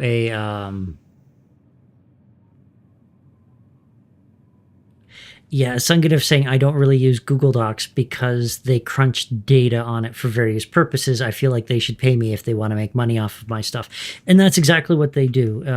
Google Docs is regularly scanned for their large language models and search purposes. So like, even though human beings aren't actively looking at this stuff, they are actually using it and training language models on it and the like. So it is one of those like using your data and stuff for that. And yeah, I'm with you, Sunganif, but also in the same breath, I do want stuff saved between my utilities.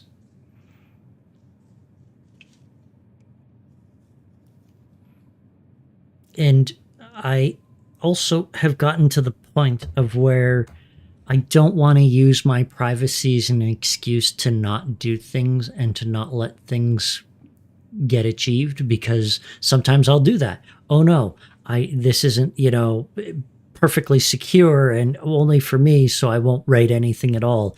And I have used that in the past as a reason to not do things, to not make stories, to not do the writing for scripts and the stuff that I've wanted. And it's just something I'm trying really hard to stop and just push myself to do things. And if it hits me and I'm going to use it.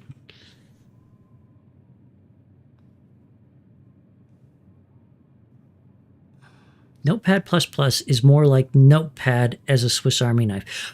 Also, what do people who might have Android-type devices use as a notepad for those Android devices to keep, like, notes on various things? Exactly, Vinny. And it's not just to make the stuff I like, because sometimes part of my mental health problems is that the stuff that I do make I don't like. And that's a real struggle. And I'm not going to dance around that at all, because it happens. I will write something and then I will absolutely hate it. If anyone has used my YouTube at all and then noticed like the videos have changed, I genuinely deleted over 250 videos from YouTube because I wasn't happy with them. Oh, and Sunganif saying that I started using it when I was modding Oblivion.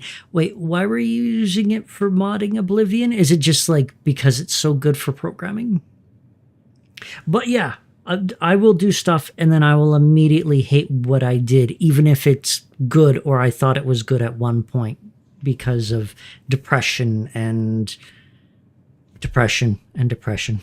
Oh, you're using it for scripting. Aha. Gigantic brain you've got. So, yeah, I'm trying to get better about not letting that dictate me destroying the things that I created, and also not letting it stop me from creating new things. Because I say this week has been no, not this week. This last, I'll say, month, probably straight, has been hard for doing anything. That I just don't want to get out of bed. Don't want to move. Don't want to do anything. And yeah, I actually was writing some new scripts and the like, but like it stopped because I was really starting to hate everything I was doing and nothing was coming to me.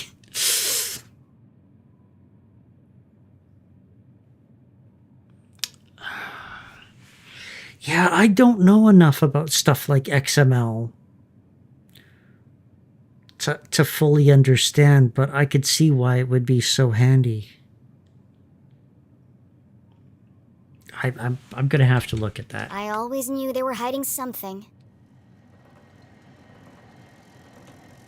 I bet there are all kinds of horrific secrets lurking up there. What did the bot do there, Sanganif? Yeah, Vinny, and it's hit me like a ton of bricks lately. And like I say, I'm on lots of medication and the like, and you know, yeah, just been rough. I don't want to do anything. Oh no, it didn't work. What was it supposed to do, Sanganif?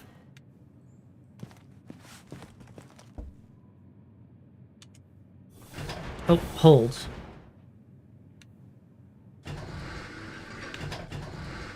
Ah, you gotta press forward or backward to make it work. Oh, it's just a dusty old attic. Did you see how long we traveled, Jenny?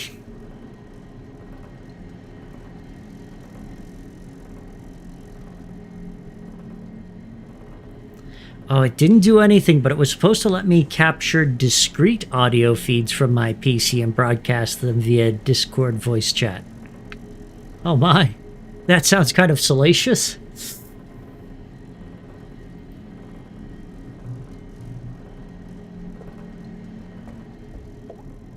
Maybe you used a 0 instead of an O.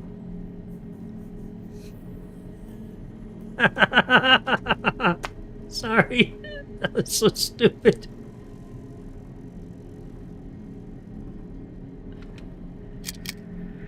Ugh.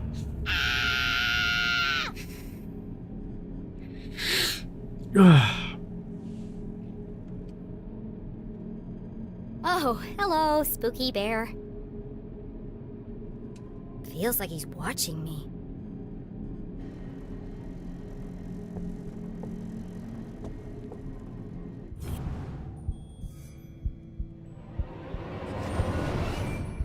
Everything in here is covered in dust, except this bear.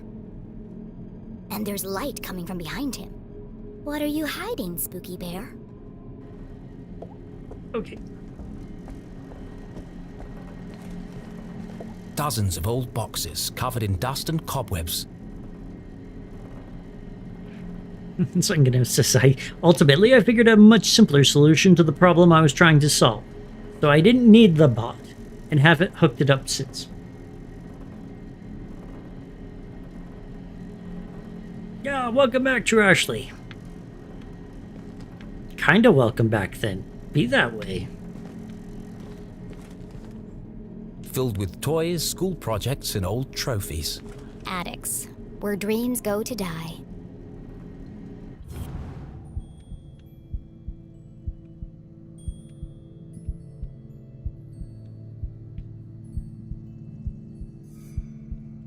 Oh, I've been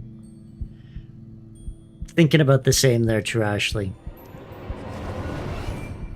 Talia is a three-dimensional Stardew Valley is the quickest way I could sell it to you, but it's more of a massively multiplayer online experience where you have your own village, or not village, but your own plot of land that you can farm or gather trees or explore various parts, and then we could play together, you know, and you can see other people's places, and there's even events of where you could actually cook with other people, and the cooking is more like a mini game instead of just doing a specific action.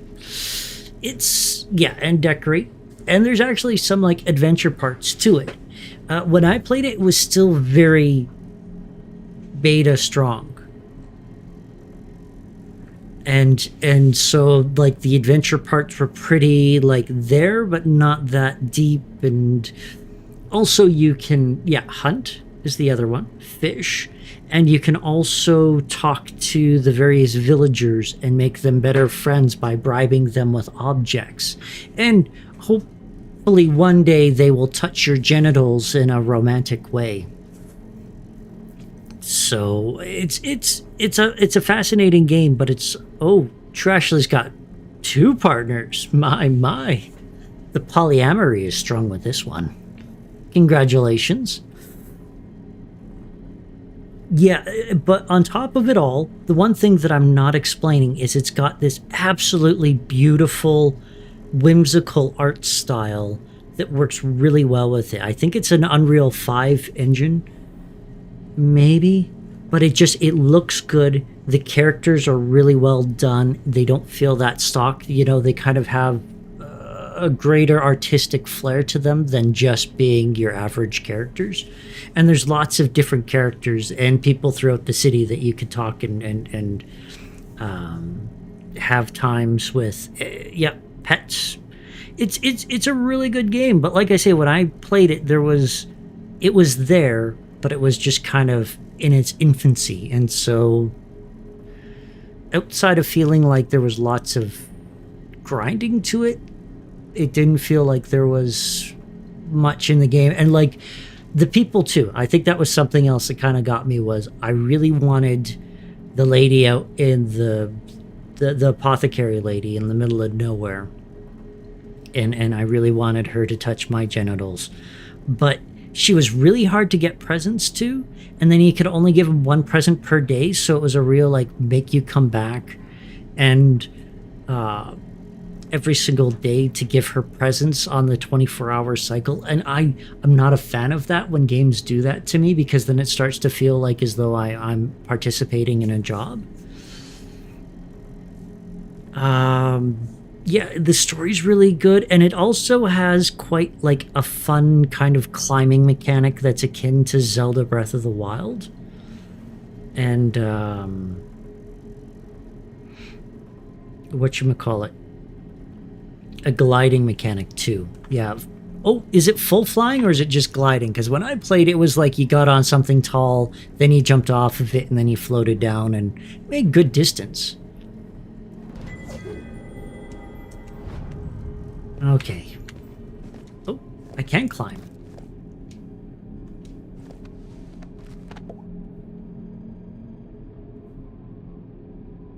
Aha! A way out of here. Locked. But where is the lock?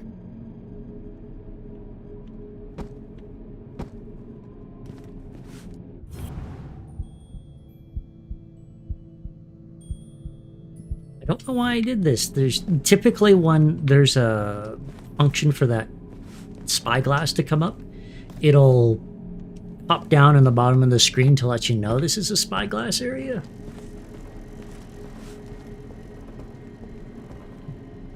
Oh, they now have bouncy items that you bounce off of, then glide.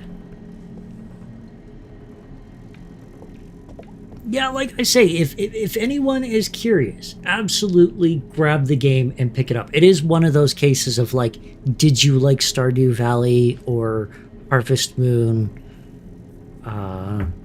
Animal Crossing, and like the best part is that they wrap it in this MMO or massively multiplayer online sort of veneer that makes it feel like a lived-in larger world with many people around doing things, and then you work together at various activities, which is some of the stuff in Stardew that I kind of missed. It felt like it would be really fun with other folks.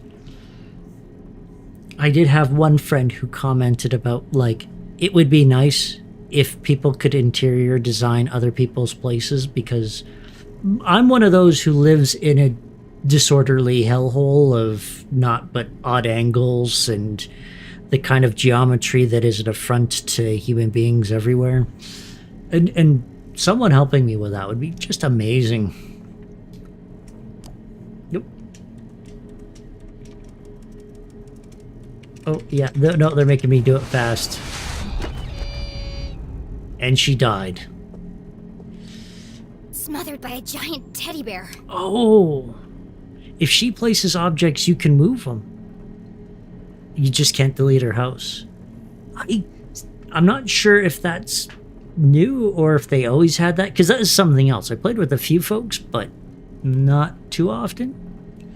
And then when I went into other people's houses, of course, they didn't give me the permissions to move stuff, which is absolutely reasonable. But yeah, very, very fun game and very interesting. And it was one of those games that made me happy it existed in the world and we need more of. And, you know, there's just like a bunch of games that like aren't focusing on hunting and combat that I want more of. I want to be in those worlds. I want to do those things. Oh, she plays on Switch and it's hard to play stuff. I totally could see that, because doing things on a controller is just so hard for me. I find keyboard mouse What just an end that the would have way to do. Just as I suspected, a hidden staircase.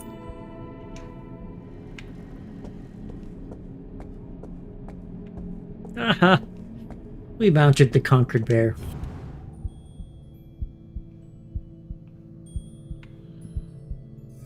Oh.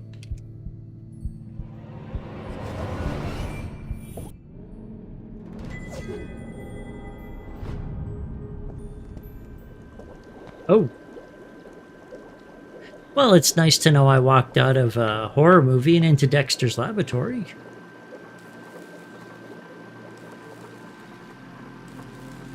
Jenny was no stranger to the labs at Gumboldt, but she'd never seen anything quite like this. Certainly not inside someone's house. Hey! What are you doing up here?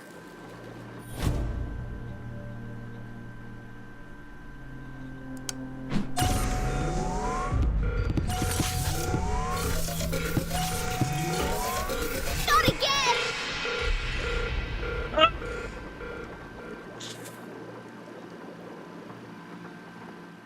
Susie? Heir to the Glatz Loved fortune. by all, kind to a fault, Jenny's cousin was also the most popular girl in town.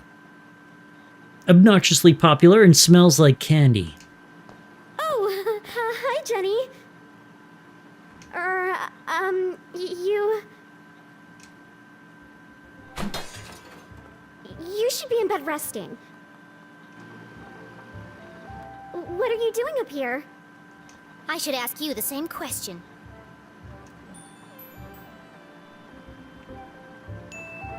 What is all this equipment? And why is there a secret elevator running from your room to the attic? Oh, you must mean my collection of teddy bears. Uh-huh. Yeah, no, the hanging teddy bears that are strung up by their necks isn't horrifying at all.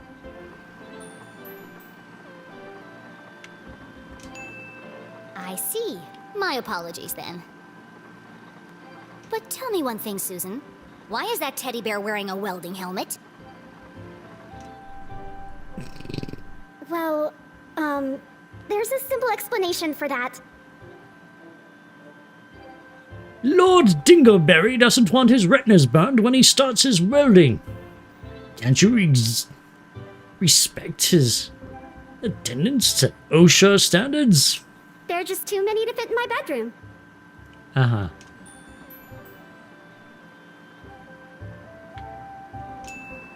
Susie, clearly something's weighing heavily on your mind. No, this game's been a long, giant pile of not what I was expecting. Take a deep breath and answer the question honestly. I promise you'll feel better. It's not what you think.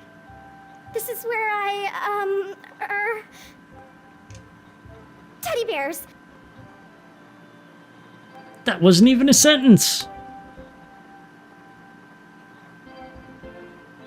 I have vintage bears, new bears, rare collectible bears. Enough! Stop avoiding the question.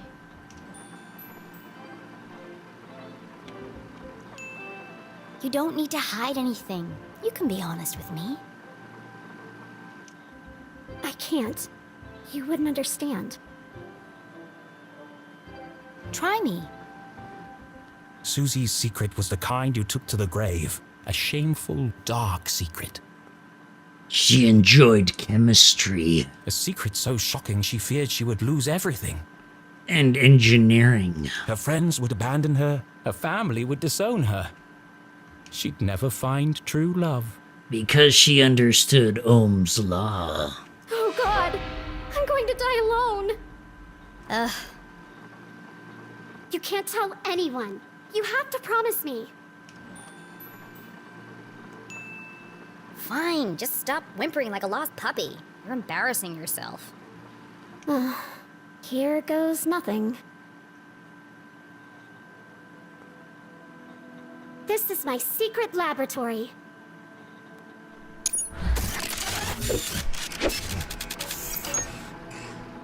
Where I design and test my inventions. Your laboratory, where you invent things. I thought I bought it. My character is so untrusting. Yes. You, a cheerleading, horse riding, dress wearing debutante. Yes. I want to believe you, Susie, but you know how crazy that sounds. I bought it. Why do these opinions mean nothing? Am I just clicking buttons for the game to be satisfied and continue along the story? I bought it. I trust her. That's why you can't tell anyone. If people found out, I'd lose everything. Could it be true? Was Susie Glatz, in fact, a secret nerd genius? Was she really leading a double life? Check out the laboratory. We could corroborate that story. There's only one way to find out. Susan Quincy Glatz, I'm gonna have to ask you a few questions.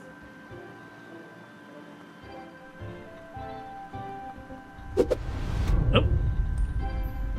The interrogation of Susie Glatz.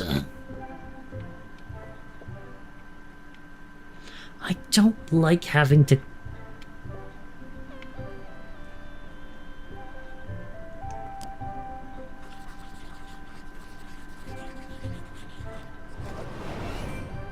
All this stuff looks authentic, but that doesn't mean it belongs to Susie. If this is really your lab, what does that thing do? That's Tim. He's a thermal imaging machine. What thermal images does he imagify?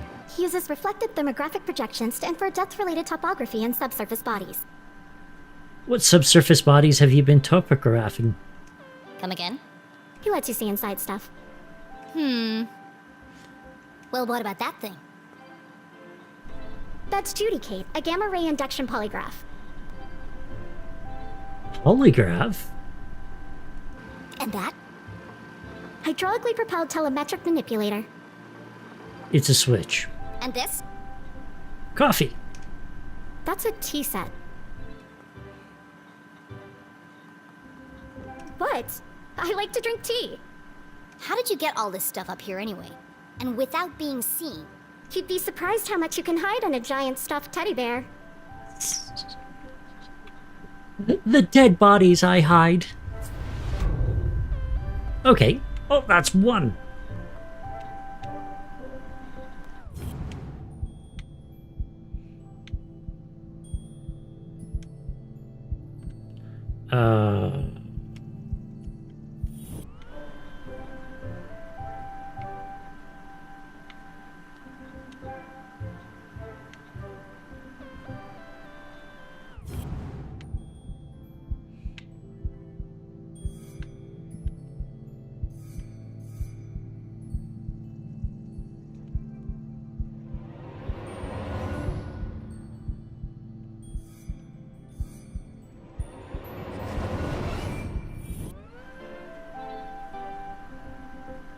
What? What was that all about? Oh, I'm so confused.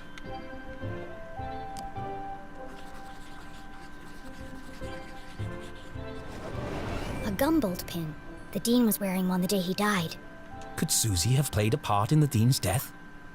All of Jenny's instincts told her it wasn't possible, but she needed to know for sure.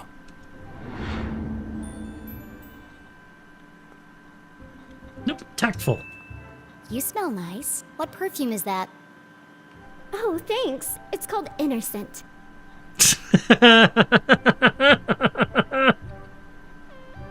It's so stupid. I remember you were wearing it last last Thursday at the lake. Ah. Inner scent. It's what my insides smell like. Mostly feces and sadness. I was. What did you do that day, after you left? Peggy and I took Veronica home. She was really upset. And you were there all afternoon? Yes. Why? How close is Veronica's house to the library? I don't understand. Why do you want to know all this? I need to rule you out as a suspect. Suspect? Why would I be a suspect? You're certainly very good at keeping secrets. I didn't do anything. Just ask Peggy or Veronica. I don't know why you're friends with them. They are terrible character witnesses. First Veronica, then Keith, and now me. I never thought I'd say this, but sometimes you can be a real jerk. What were you saying about Keith? Well, you didn't exactly make things easier for him, did you? You don't remember, do you? Oh, well, I suppose it wasn't that bad. What do you mean? After you interrupted the Reverend's eulogy, and after Keith asked you to stop, you tripped and knocked over the Dean's casket, Uh-huh. and I guess they hadn't secured the lid properly, Why? because he rolled right out, Oh to god. horrified gasps. What else would he roll out to? Salacious moans? As you collapsed and fell into his open grave.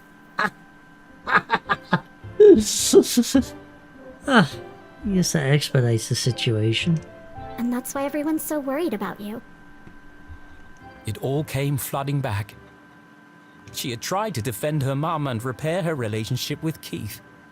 Okay. I am going to do that thing where I get hot chocolate and I put it inside of my body. Or at least I make it and then make it preparable to put inside my body. Hopefully in a singular part instead of just like drinking hot water and then shoving powder down my throat. So I'm going to be back in roughly, I don't know, 3 minutes. Or try to. Who knows how long it'll take. And then I'm going to learn more of what happened. Hey there, Queen December. How are you doing? I am going to be right back. Promise.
I'm back. What did I miss?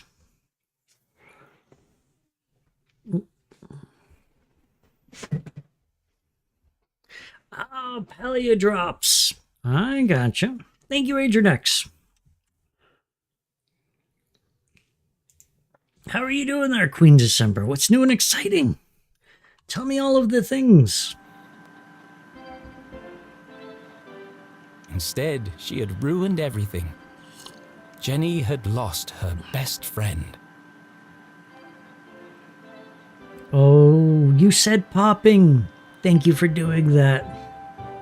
You should pop in once you're at work as well. You don't need to actually pay attention to what you're doing. What kind of muffins, Adrinex? This is the important part. You should talk to Keith. I'm sure he'll forgive you. It's not that simple. He thinks my mom killed his dad. She felt the distance between them grow with every passing minute. How could she face him without answers? I have to find the Dean's real killer. Right,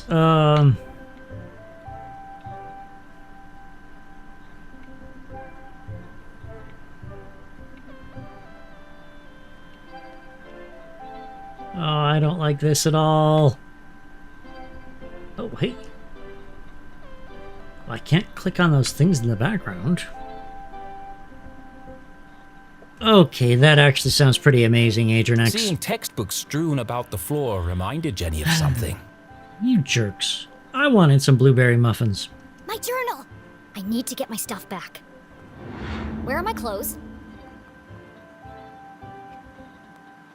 Oh, Gerald took them. Gerald's the butler, isn't it? Who the hell is Gerald? Our butler. Of course you have a butler. Wildberry? What is wildberry exactly? I imagine it's an amalgamation of many berries, but what sort of blueberries, raspberries, and strawberries? Oh, wow! That sounds incredible. He's taken them to be cleaned and pressed. They'll be ready in a few days. I made some good chicken breasts. Couple meals ago. You know when you make a meal and you're really proud of it? Of course, across the YouTube feed, a gentleman came in and like, oh, this is how you could really up your chicken breast game. And so the suggestion was one, stab your chicken breasts with a fork because you're angry at them and they owe you money. And then the next one was that you started smashing them to make them as level as possible. Also because you owe them money and you don't want to leave too many injuries that are visible. And then I did powder and salt and garlic powder. And sesame seeds. Oh.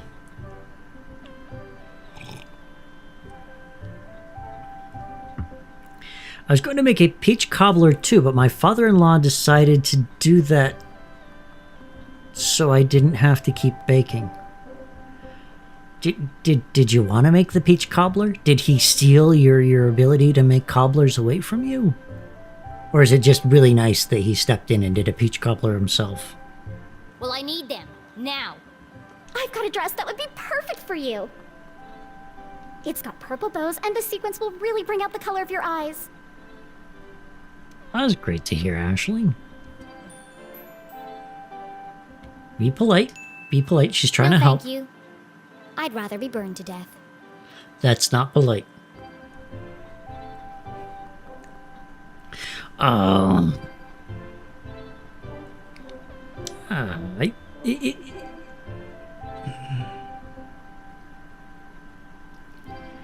that sounds very rough, Ashley, I have to admit. I know some people enjoy cooking and baking quite a bit, but no, it can't. No matter how she tries, the dam doth break, and snark overfloweth upon all that stand near.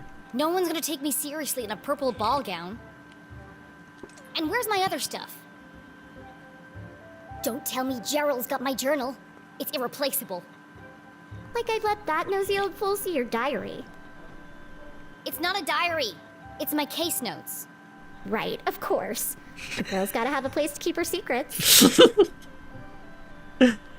I'm liking her more and more as this interaction goes on. What's the new I job? put all your stuff in the lockbox under my pillows. Are you kidding me? No wonder my head hurts.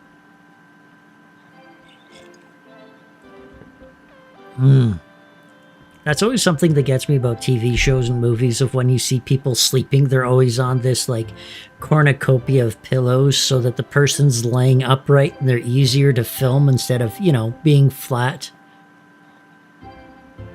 You're a contract recreational therapist. Ah, so you only do therapy for fun and on the weekends. That sounds cool. Jenny needed to recover her journal and the Dean's ring, but she wasn't quite finished with Susie. Right, so that's 3 of 4.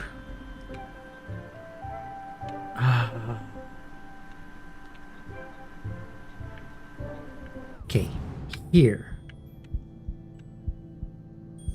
Ah, there we go. I wonder if that's one of those... Oh. Is that an acetylene torch? Oh, you're working with individuals with intellectual and developmental disabilities paid through the Texas class program or private pay for whatever the clients. Oh, that's amazing of you. And nice to hear that you're also getting some work in, because I'm sure that's always nice.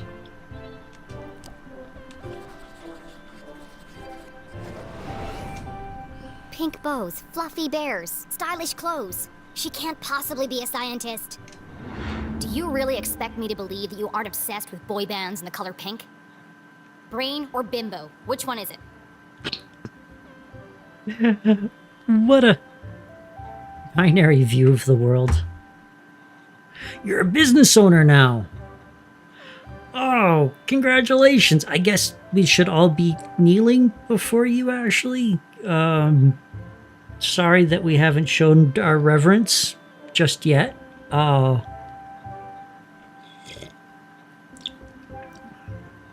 Good. Definitely not. Oh, good. My knees have been killing me. I am a scientist. But I also believe in the importance of good skincare and the power of matching accessories. You sound ridiculous. Susie couldn't be pretty, popular, and smart. That was just greedy. I know what's going on here. You've stolen all this stuff. Why? And you're planning to sell it all to buy more fluffy cushions or pink horses or something. I didn't steal anything. Some of the parts are from my father's factory. The rest I bought with my allowance. And yet you pull it off so well, Ashley. That's some allowance. If you didn't steal it, why are you worried about people finding out? I'm head cheerleader. I'm captain of the equestrian team. If the other girls knew about this, they'd laugh me all the way to the back of the cafeteria. Your poor reputation. Why do you care what they think? It's not just them. If my parents found out about my lab, they'd kill me. Why? Don't they want you to be a scientist? I think they'd like me to marry a scientist. Dad says science is a man's job. A sexist prick. Girls are supposed to bake pies and become prom queen. Let's push him down a flight of stairs. Ugh, everyone in Arthurton is stuck in the past. If anyone else showed him the things I've created, he'd call them a genius and make them his lead scientist. So tell him. Prove him wrong. I just can't. You have to keep my secret. I'm begging you, Jenny. Poor Susie. All of her secrets laid bare. Jenny couldn't help but feel... Disgusted. maybe there was more to Susie than she had first presumed. Jenny was confident that Susie wasn't involved in the Dean's murder. She wasn't evil. Just insufferable. Alright, I'm gonna grab my stuff and get out of here. Oh, while you're wandering around, can you find some parts for me? Oh, okay, fine. I'll be your I need gopher. a battery and a transistor to finish this device. What? No! I did something for you. It was true. Susie had kept Jenny's journal safe.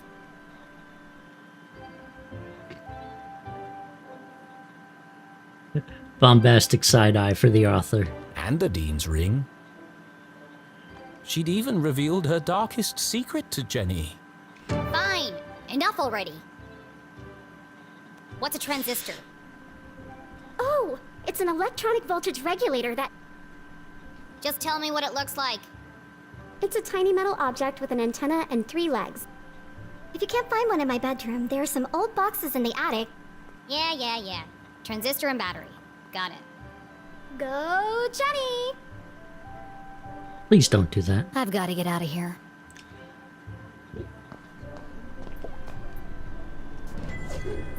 Okay, gallery item.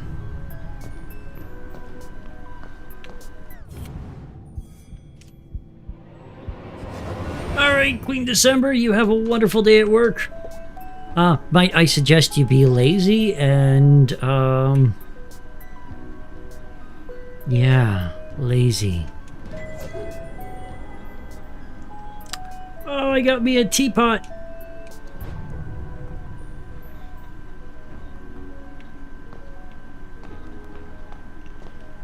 Jenny is a... Oh no, you can't, Queen. I'm so sorry to hear that. I hope you have a good day too.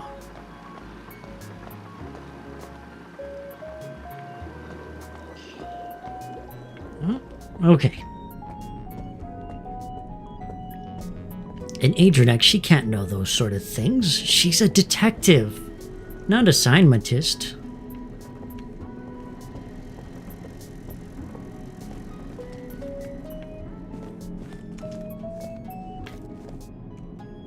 I feel like the objects are now going to be... Bunch of old science fair projects. They had all been submitted by Anonymous, and they'd all won first prize. These awards should be hanging on the walls downstairs. It was sad to see all these marvelous accomplishments hidden away in the attic. Susie wanted so badly to please her parents, to live up to their expectations of what a Glatz girl should be. She never even told them she'd entered the science fairs.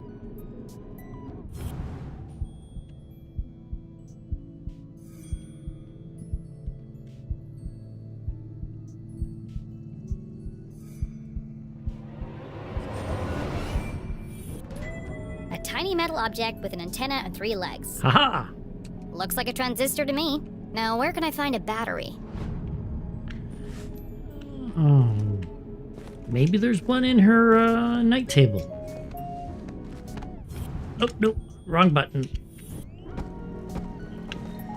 Is that another... Okay.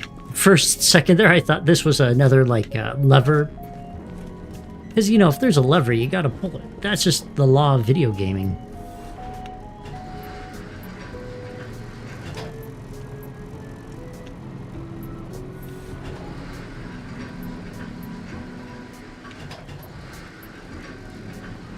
Wait, so there's a thing here.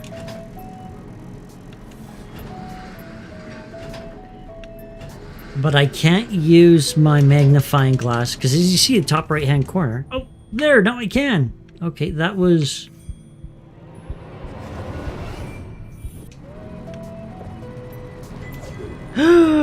Puppy sticker! Okay, no.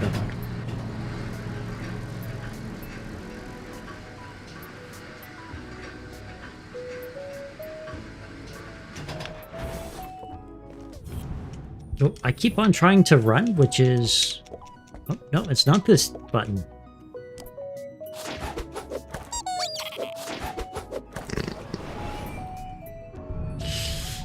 Let's see. Stars, lips, hearts, and beakers. What would a girl like Susie use as a password?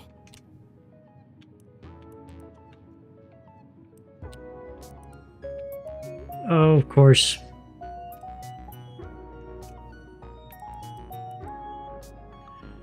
Okay.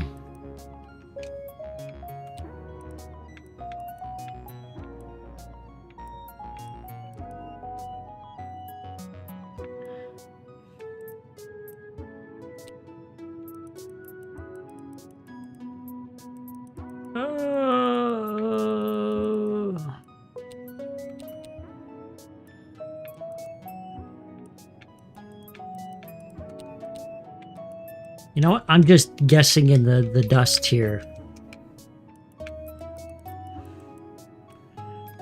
Without, like, a proper thing that might explain what her password is. How do I exit? Select? Nope. Start. No. I can't get out of this. I'm trapped.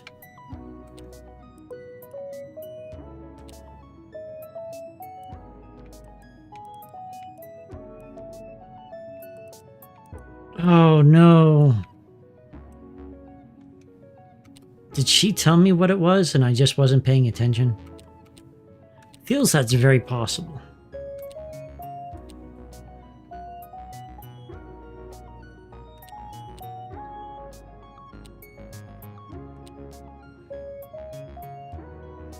Okay, star beaker mouth does not work. So let's try beaker star mouth. Nope. Beaker heart mouth. Nope. Beaker mouth mouth. Beaker mouth. Beaker star mouth. Okay. Maybe this is backwards. Lips. Nope. Star?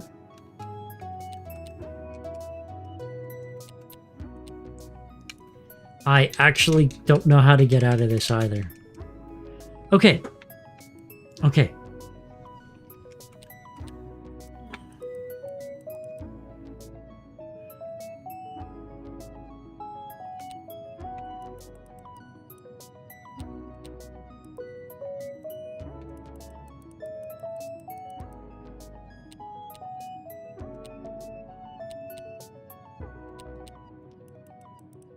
Oh.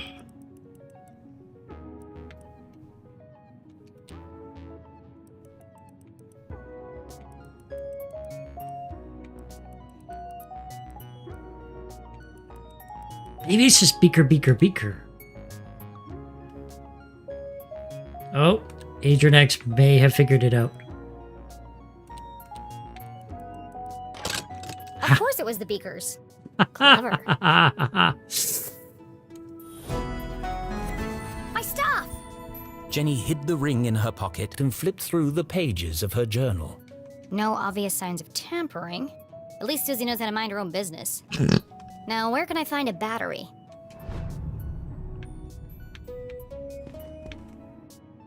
Can I ask you, that was what you expected. Okay. Battery, battery, battery, battery, battery. I'm sorry, Mr. Pig, but I need your batteries. Yes! I love you! I love you! I herald the end of days. This will only hurt for a second.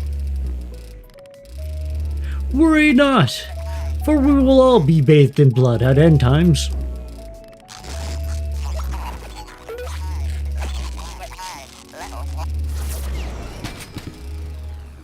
You're my best friend! Well, that was far more graphic and terrifying than I was expecting. But hey, a battery! Thank you, Pig, for donating your body to science.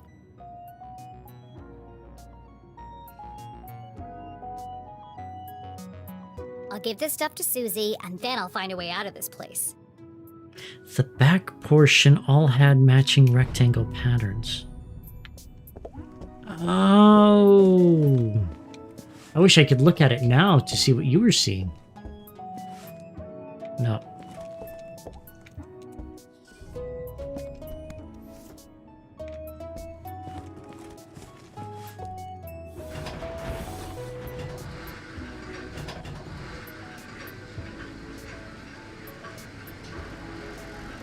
Hey. We got a journal. Wait, do I need more stuff?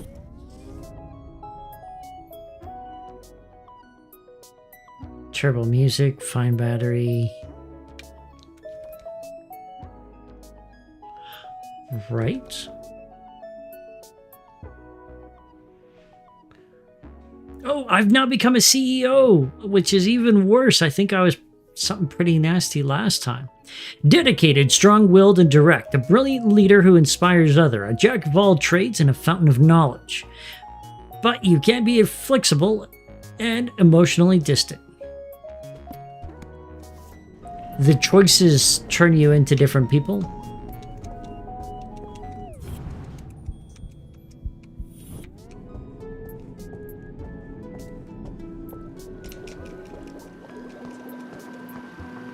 Can't seem to run, which really disturbs me.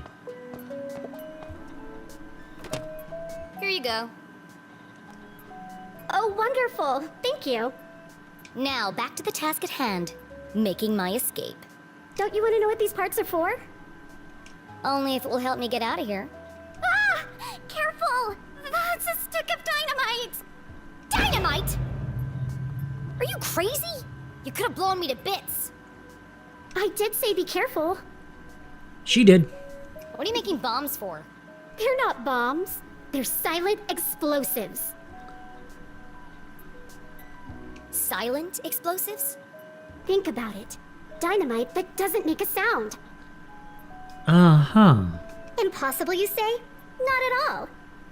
My first breakthrough came when I discovered the unique properties of... I can use this to blow my way out of here.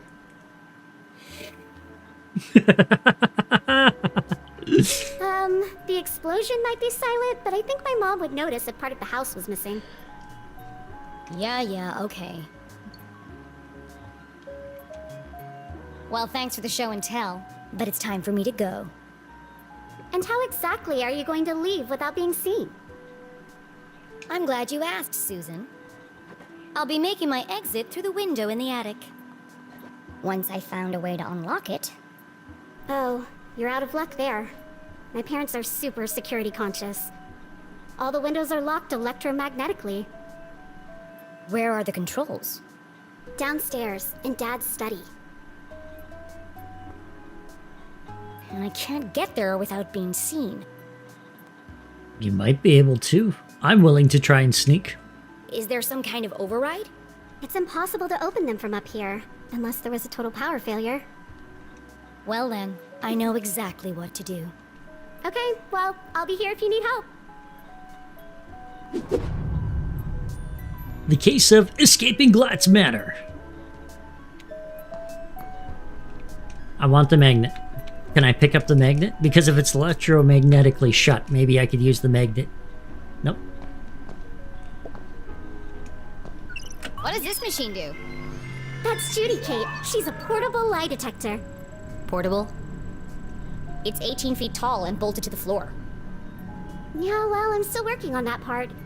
But she can detect a lie with 98% accuracy. That's quite a claim. Let's see.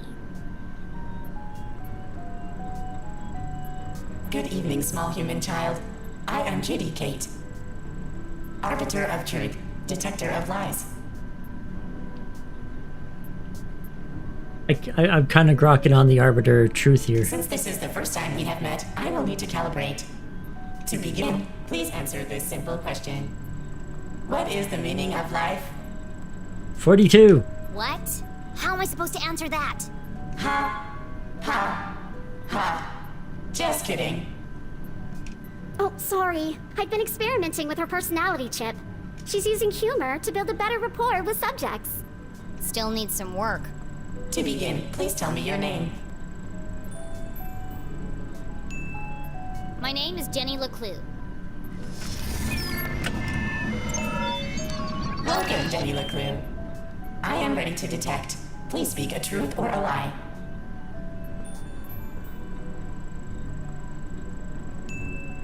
I have an evil twin sister called Penny.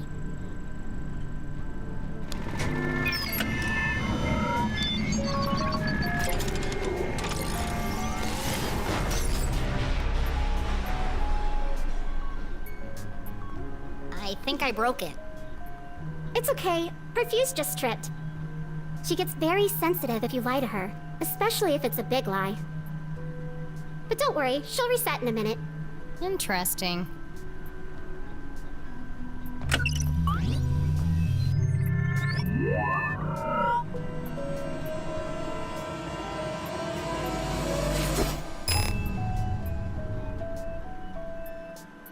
Hey! What did you do? Jenny, unable to understand the simplicity of a magnet. Oh, that's just Maggie. She helps me find things I've dropped on the floor. Why do you have a man's ring? Don't question who I date. It belonged to a friend. I'm taking care of it for him. But that doesn't make any sense. I'm telling you the truth. No, I mean, why would a ring made of gold stick to a magnet? Unless... There's something more to it. Which of these machines did you say could see inside things? Him. Excuse me, Tim. We need your help. Oh, hi. I didn't see you there. I was really hoping it was Tim Minchin. My name is Tim, the thermal imaging machine. Metal, plastic, wood. There's nothing I can't see inside. Except, of course, your innermost thoughts.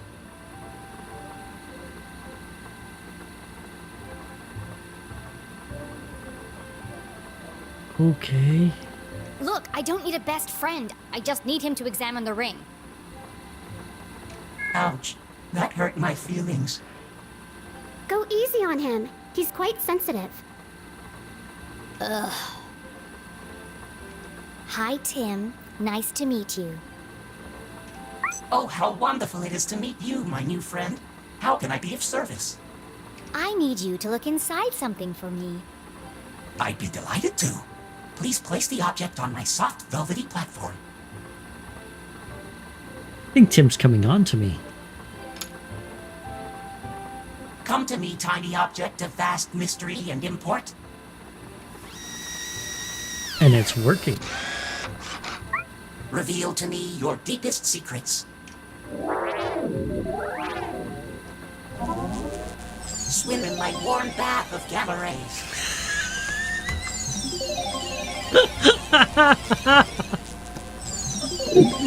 Oh.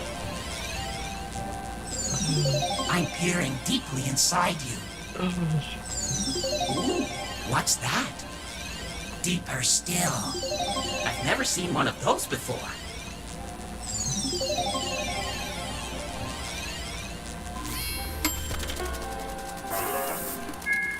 Fascinating. Oh, the wonders I have seen. Well, spit it out already. One moment, please, while I paint you a picture of the journey we just shared.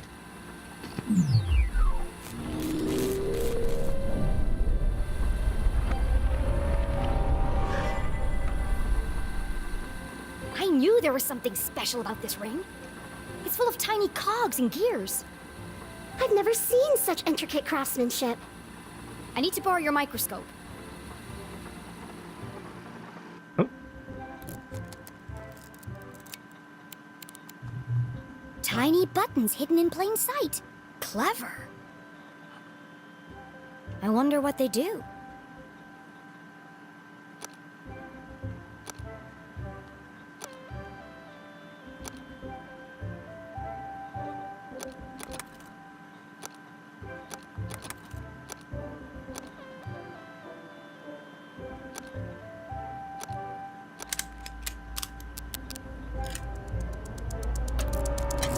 Some of these puzzles I am overthinking The so ring much. opened up like a flower. Why would the Dean have a ring like this? Whatever its true purpose, one thing was clear. This ring was important. Important enough to kill for? Dean Stroudsbury, what were you involved in? Did you say Dean Stroudsbury? Whose ring is that really? Susie had entrusted her deepest, darkest secret to Jenny. The least Jenny could do was be honest with her. It's the Dean's ring. Well, it was. You stole the Dean's ring? Technically, I found it. Jenny, you've got to turn that into the police.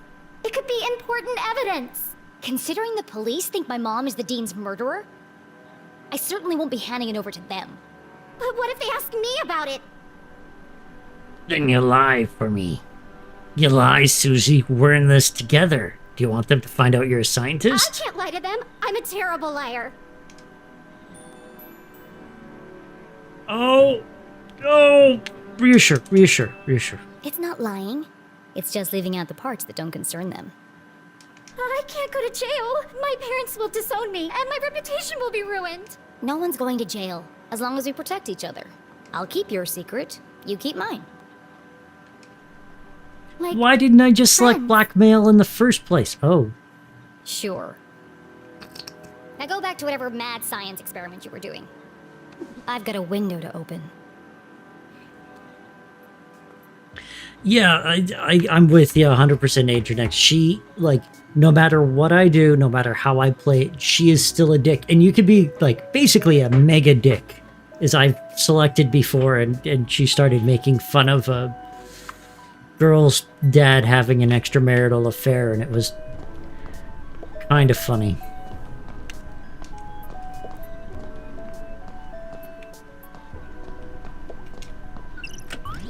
Welcome back, Debbie LeClue. I am ready to detect. Please speak a truth or a lie. This is really fun. I'm having the best time of my life.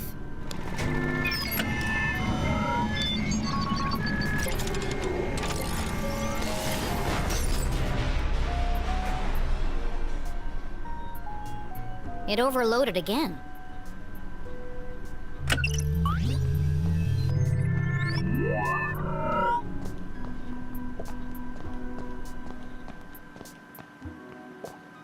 Complex formulas filled the large chalkboard, clearly the work of a genius.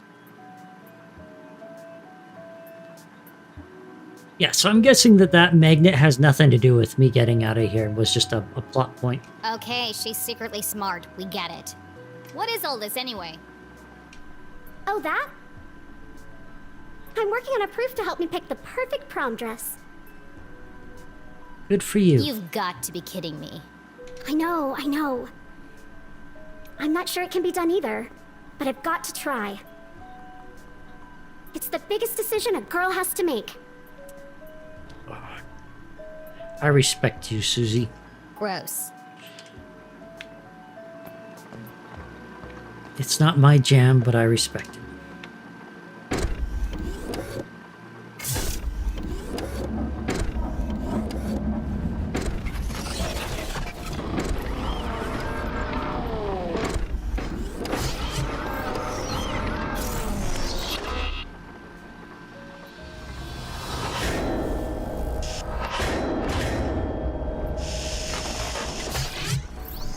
That stupid robot just tried to kill me! Oh, be careful. Claude is very fragile. Fragile? It's enormous. I haven't finished calibrating him yet. If you want to help, get him to pick some things up and put them down again. He needs the practice. Just don't pick up anything too heavy.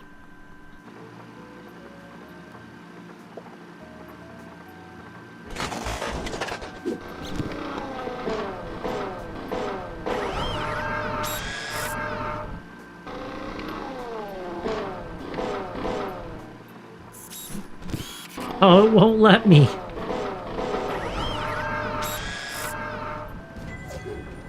Uh-huh.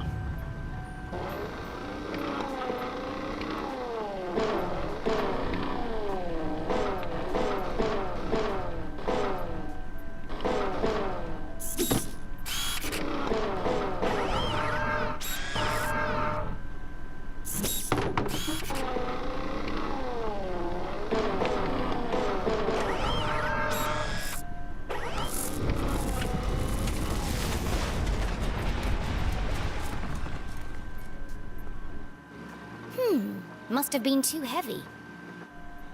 Please be gentle with Claude. He's only a prototype, and I'm out of replacement parts.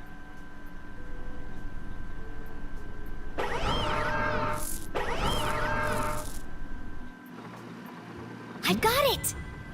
In the back of Jenny's brilliant mind, a plan was forming. I know exactly how to get out of here.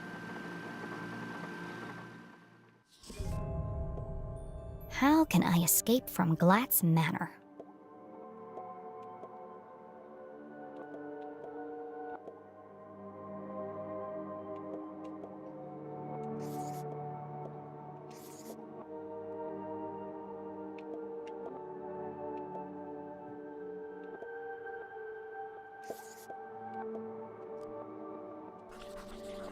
Heavy? Pick up. When I overload the robot arm, it sparks and fuses.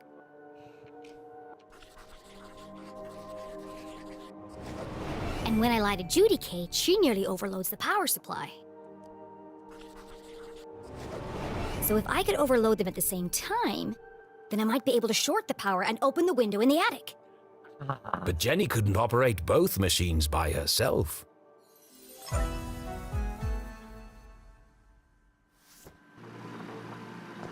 So we'll need a partner in crime.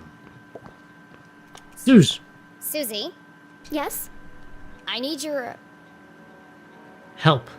You're looking for help. Asking Susie for help was worse than having a tooth pulled out. Oh, Sue! Hey there, Mr. Emil. How's it going? I need you to do something. Of course. What can I do to help? I didn't say I needed your help. Oh, sorry. I don't owe you anything. Okay. What do you want me to do? Go stand by Adjudicate. Alright. Oh, no.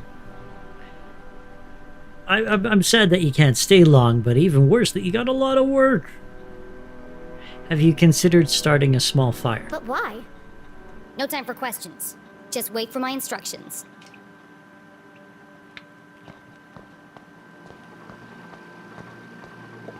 Susie, are you ready? Welcome back, Susie Glatz. I am ready to detect. Please speak a truth or a lie. Okay, I'm ready. What should I do now?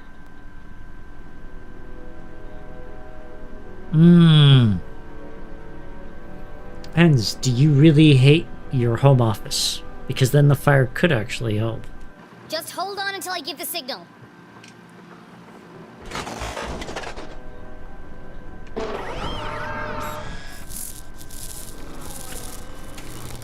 The robot arm strained under the weight of the giant metal object. Okay, Susie. Tell a lie. And make it a big one. Oh, okay. A big lie. Ooh, I've got just the thing. I'm wearing black socks. That was a lie. No, Susie. A big lie. Something terrible. I'm just no good at lying. Yeah, I don't know why you Tell put her Judy to Kate you this. killed Dean Strasberry. What? That's horrible. I can't say that. Do you want to help or not? Yes, but... Then hurry up and say it. Okay. I killed the dean? Louder! I killed the dean. Bigger!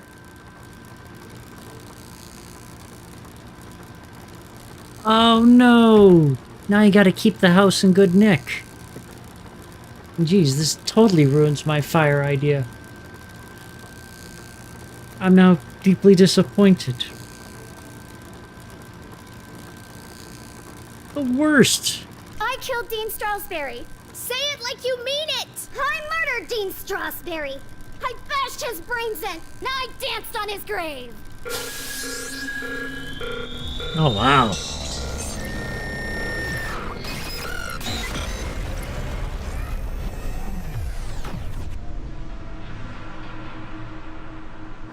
Wow. That was messed up. Oh my gosh. I'm a horrible person. No, you aren't. I told you to say that.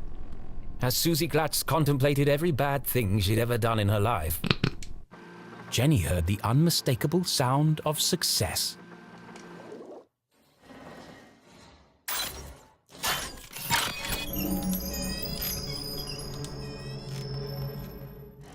It worked!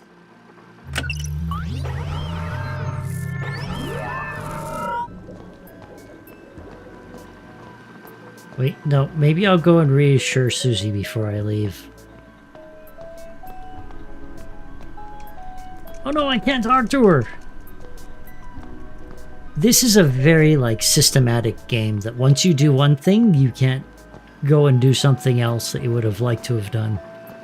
It's neat. I like that it's linear in that way that you aren't constantly feeling like you need to backtrack and do a bunch of stuff over and over.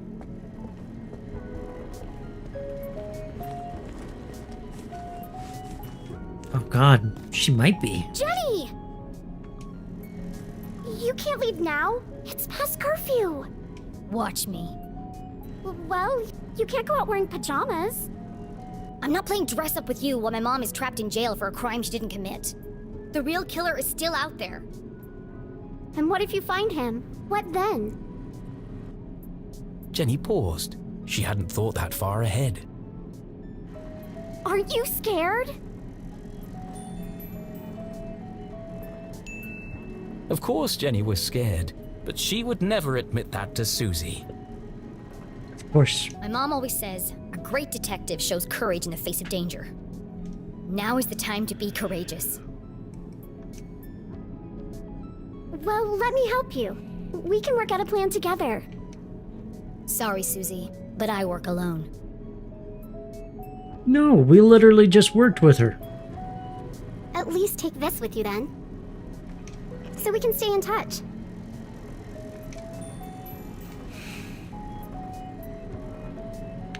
Oh. Fine, I'll take it.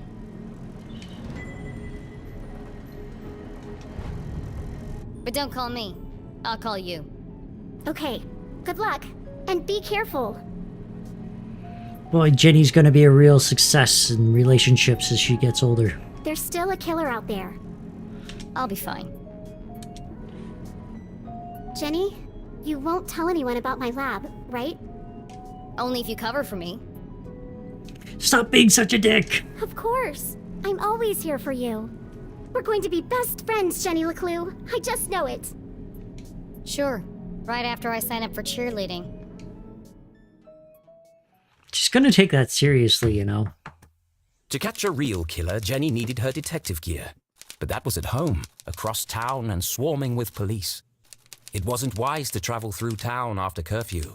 To avoid being caught, she'd have to find another way home. Excellent, thought Jenny. Time to exercise my sneaking muscles.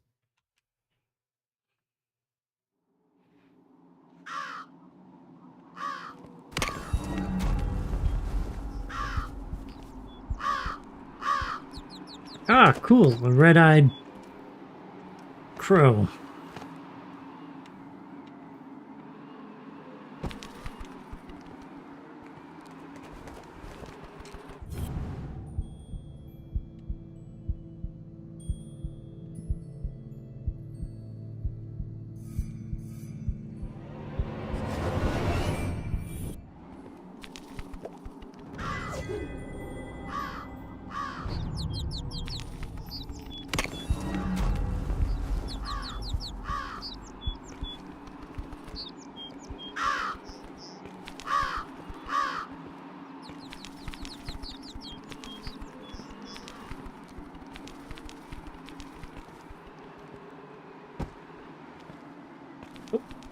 No control. Jenny paused at the edge of the roof, her teeth chattering in the chill wind.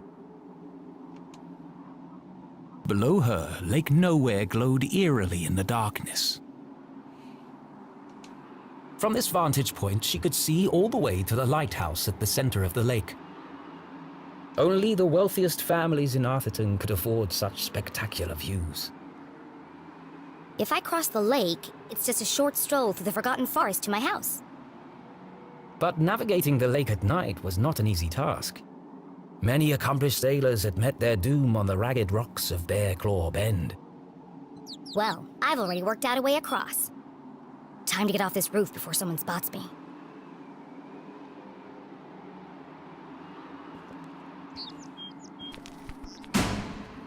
Damn it! Think fast, Jenny.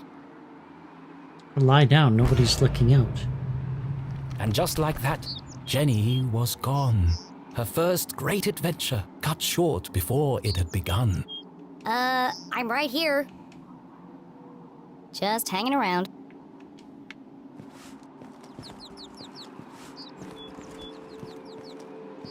Like, am I afraid of lights?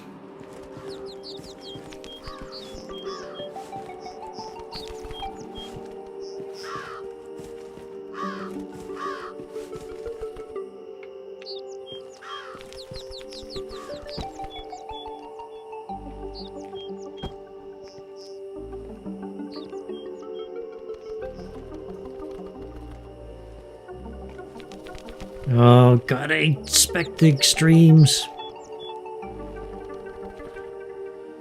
This part is very specific. Nothing's dangerous about this.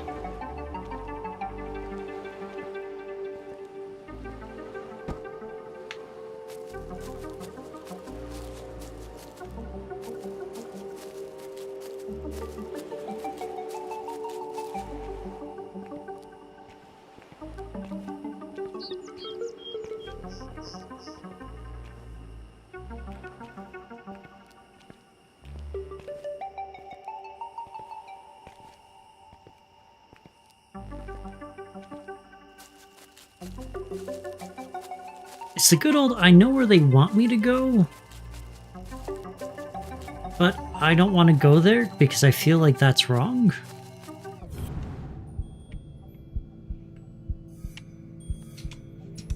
It's the unfortunate, like, adventure game brain that takes over and scratches at you so hard.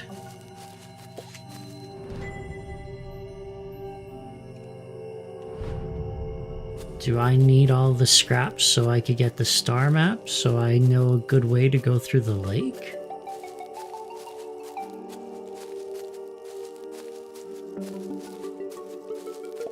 That's the way to Main Street.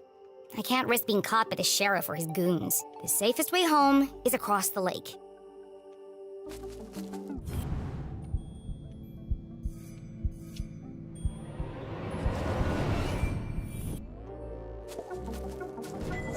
No, just a gallery item. Oh, and that's my extreme. Okay. Sprint, sprint, sprint.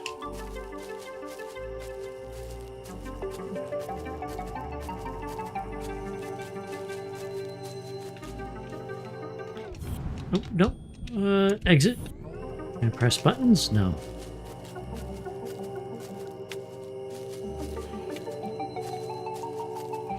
See, and a lot of this comes back to, like, I really am happy that it's a two-dimensional game because I'm only on a singular plane and I can't go foreground, background. And it's just, I could see losing hours in trying to, like, sneak around here and figuring out where they want me to go and what they want me to do.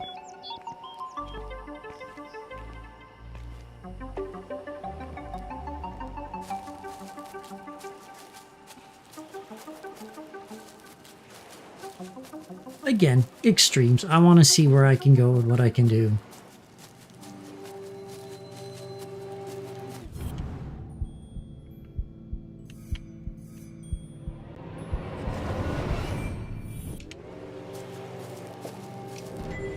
Ah, another scrap. Okay, so... I'm back to being a politician. Makes me so sad. So do I need that one more postcard?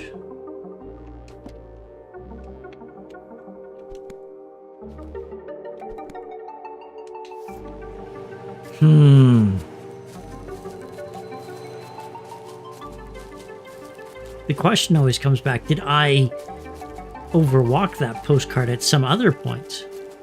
Now I can't do this.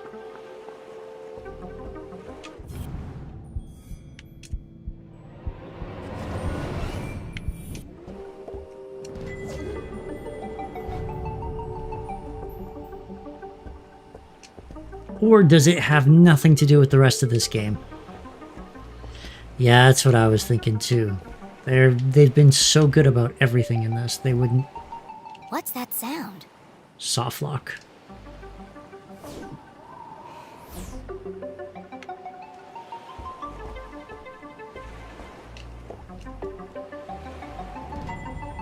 True believer, I am the one you seek. I swim in the shadows of giants that stir beneath an eerie silence. Follow the path, reach the truth. I swim in the shadows of giants that stir beneath the What a eerie curious silence. and cryptic message. Was it meant for her? And who had written it? Friend or foe? And who had such a great throw with a paper airplane to get it to land on the dock like that without me seeing them? This could be from the killer. But it was far too dangerous to find out. I have to find out.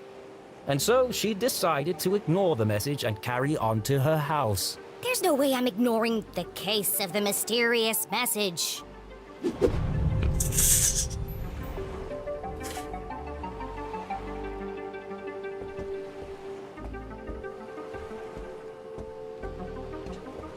It's the SS Susie. Borrow boat. No, I've never played this before, Ashley. This is all brand new SS to me. Susie. A gift from Susie's father as a thank you for preparing his lunch one day. This'll get me across the lake in no time. Unfortunately, the boat didn't belong to her. I'll just borrow it for a couple of hours. They won't even notice it's gone. But borrowing something without asking first was just stealing. It's always easier to ask for forgiveness than wait for permission. Of course, the boat needed a key. Jeez, nobody trusts anyone these days. There must be some Gee, I other wonder ways to why, arrange it. Jenny. I'm so sorry that this is putting a kink into your kleptomania here. Ooh, boat sticker!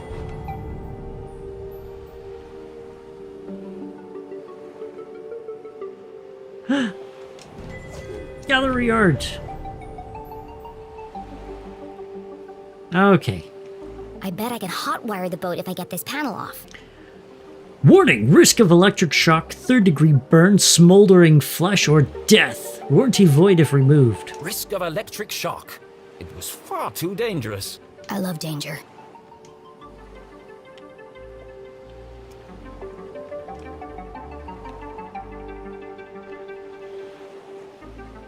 Wait, am I going the wrong way?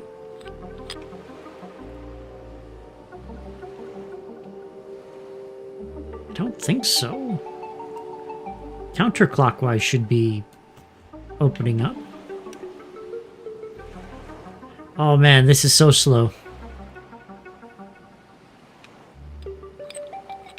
Oh no, did I almost have it out? I think I did. Oh, I'm such an idiot. Okay, okay.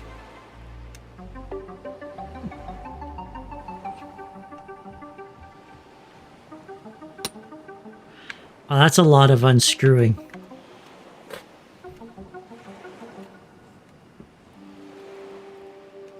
Okay. I'm using my right hand to unscrew faster here. It's ancient old Mario Party techniques where you used to put your palm on the controller just to make the rotation really fast and then also tear flesh off of your palm. It was great.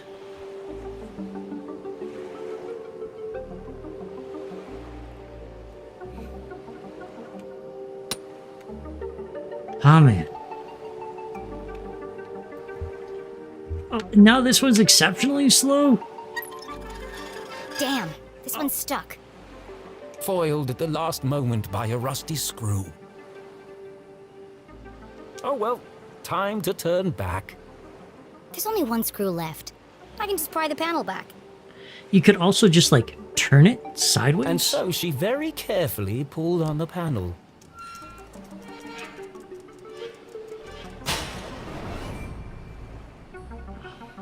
Wow, looks complicated.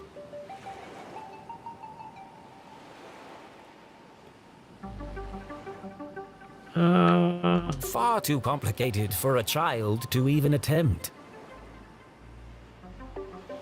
Mom always says, a great detective focuses on the solution, not the problem. It looks like I can bypass the ignition by turning the dials until all the lights are illuminated. Piece of cake.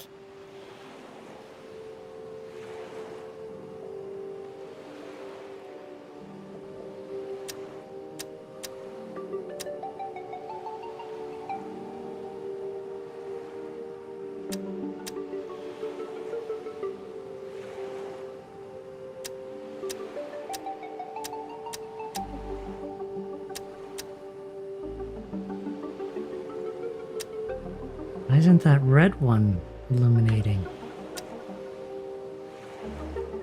Oh, wait, is that it? Did I win? I did it!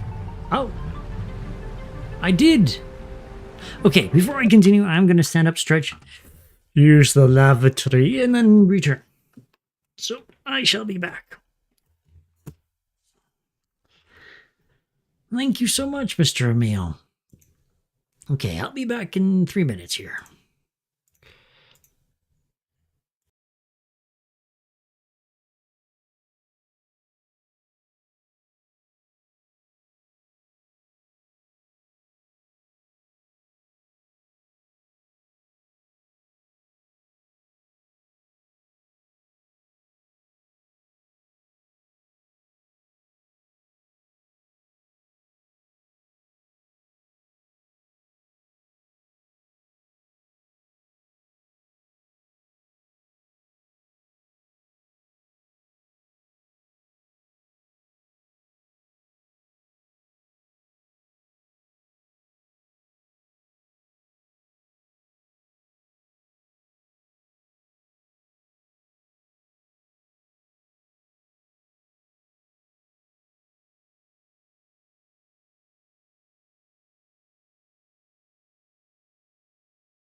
All right, I'm back.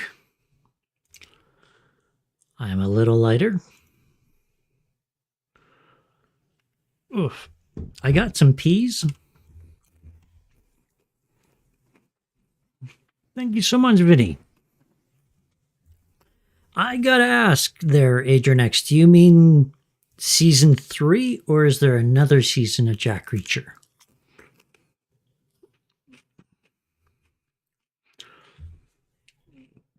Because I did see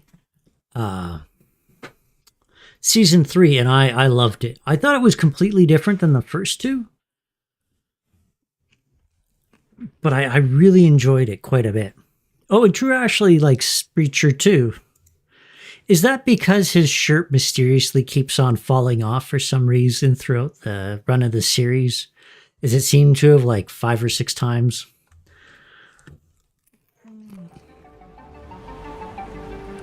You know, just a theory of mine, Ashley. It's just, you know, you don't have to Jenny had confirm found a way to cross the lake, or deny. but she was still a long way from home. She pulled out her journal and plotted a course. I like that too. And I do, you know, I really liked how he's also kind of a detective, because he does solve cases. It's not just him being badass and beating people up, but like he genuinely is gathering clues and chasing things, and it works. It's just such a good show, and I appreciate it to no end. I hope they do a season 4, and that guy, what's his noodle, that plays Jack Reacher. He is so good. Not just in that. I think he's good in the Ungentlemanly Warfare movie too, that's on Amazon.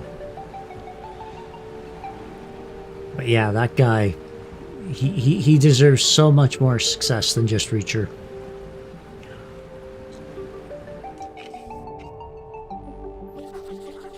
First, I'll navigate my way around Skull Island.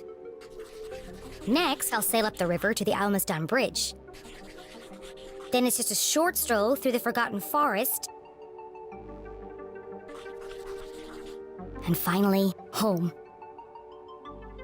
Yeah, that's what I like too, because the show could so easily fall into a like glut of him just being badass, kissing pretty ladies and punching ne'er-do-wells in the face, but it doesn't do that. It still leans hard on giving him purpose and never getting in fights just to get into fights, and I really appreciate it. I did feel that season 3 was a bit more action orientated, but it worked and it was really good.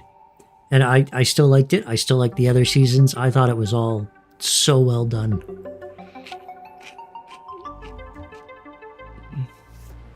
Got it. Let's go. Why didn't you like 2 there, Ashley?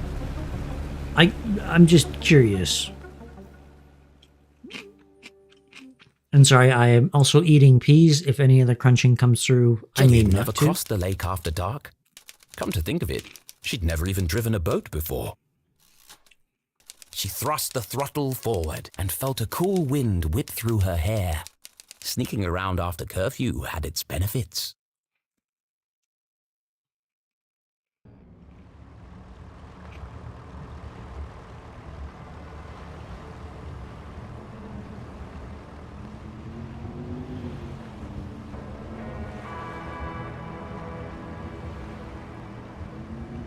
Oh no. It's now giving me autonomy. I'm going to be looking at such silly things.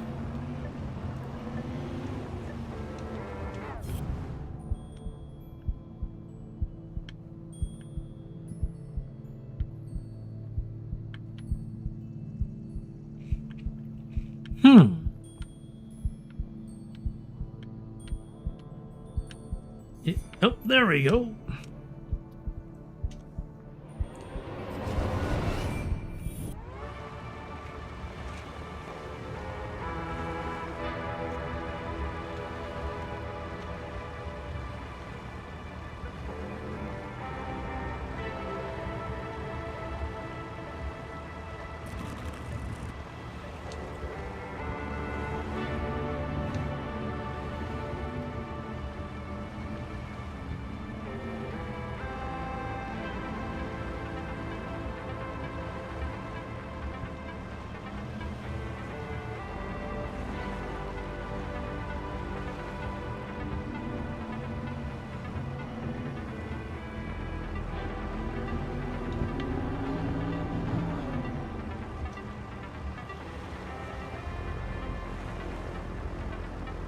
Oh, the secret message said something about the shadow of giants.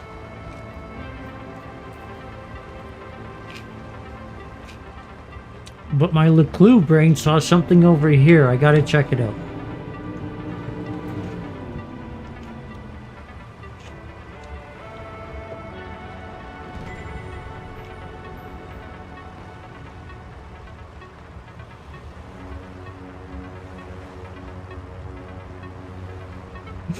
Skull Island Lighthouse and Sandwich Shop.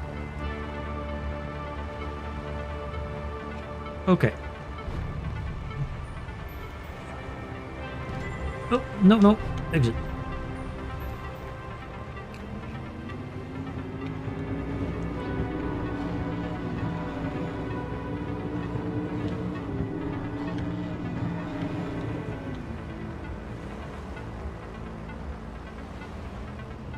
The controls are a bit odd, as it feels like you need to constantly steer in the direction that you're facing instead of like just pressing left or right and that working. It's more you need to press left, right, up and down to continue in the same. Uh-oh.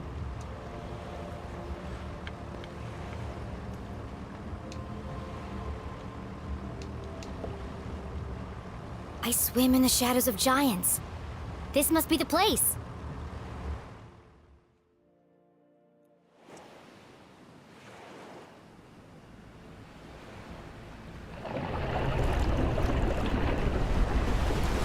What could go wrong with playing That with was huge. whales? I have to get a closer look.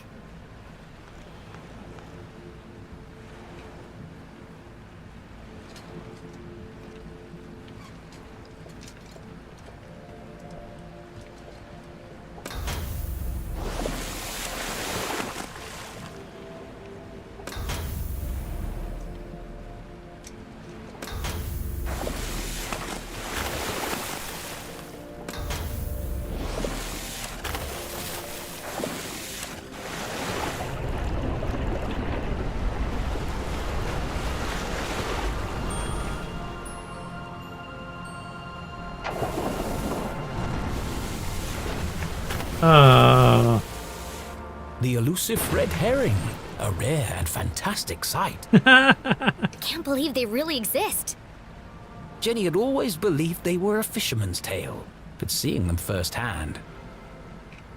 She's so beautiful. But what was stuck in her scales?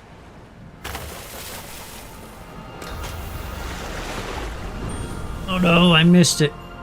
Okay, I can do this. I can do this.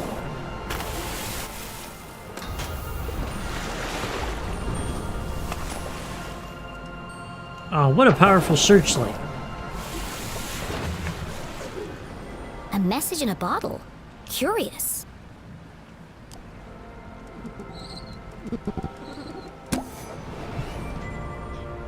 I am the voice of reason. I walk amongst the sunken ships that once sailed through the glowing mist. It's another clue. This case just got more... Dangerous. Jenny had no idea who was behind these messages. This could be an elaborate trap. Or it could be the answer I need to prove my mom's innocence. The best course of action was to go back and get help from an adult. No, I have to see where this leads. On my own. I'm genuinely curious if this might not have anything to do with the Sunken story. ships, glowing mist. That should be easy to spot. Might not have anything to do with the story on the Thanks, whole. fishies. But man, am I all in. Because you had this, like, buddy at the very beginning who was a conspiracy theorist.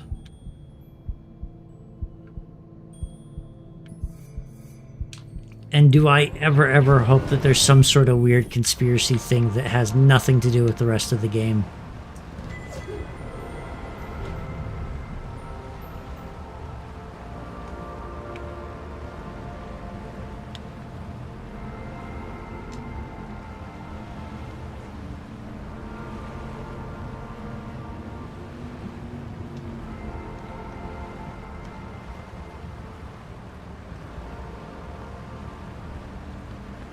I genuinely meant to do that in Deus Ex as well.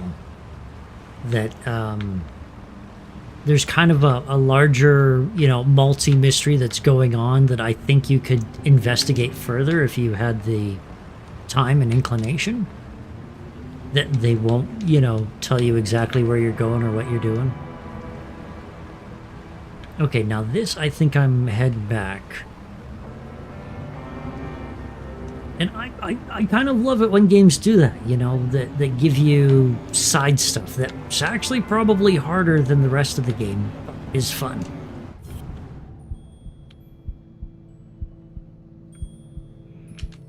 Okay.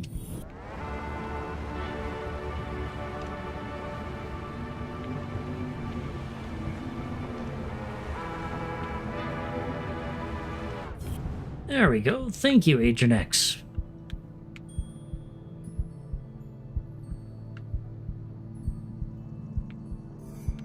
Nope, there we go.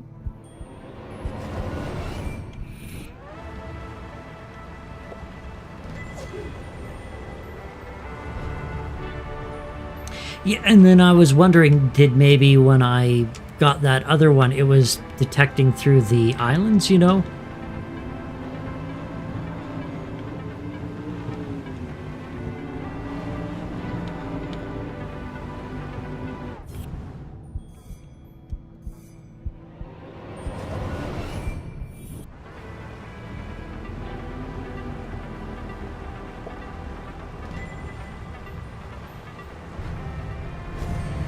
Oh!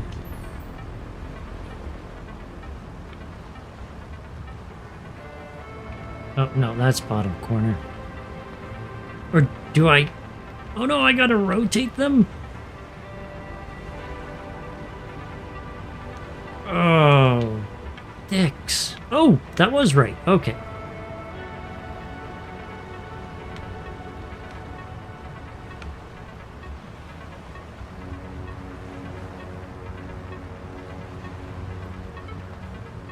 Oh, no, I can just go previous next. Okay. And I would like this guy, please.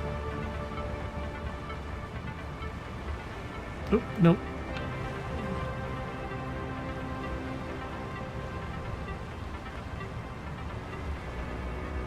Is this not right?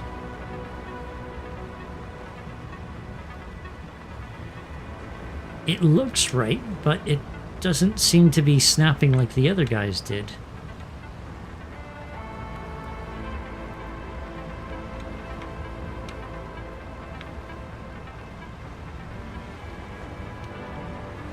Oh, there we go.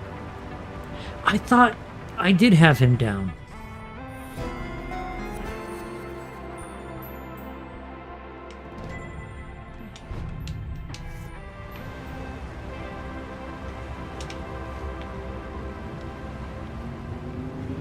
Well, the game is wrong and I am right. Okay. Let's go back to the signpost. So we did the fishing area, shallow grave waterway. Oh, I'm wondering if... Round rock. Yeah, I'm wondering if maybe those clues are going to, like... I'm going to go directly into the clues.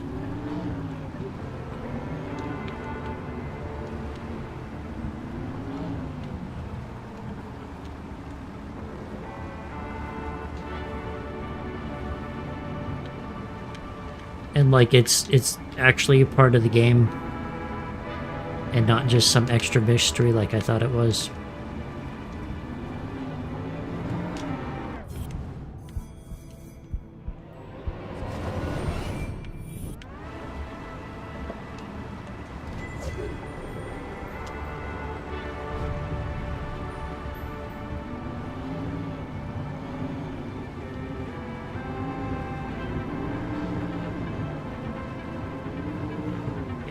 To sweep back to where I was before because it kind of felt like I stuck very hard to one side, or maybe there was just nothing there. I'm so careful not to hit the sides. I bet you any money I could smash into the sides all I want. Oh, I kind of want to test it out.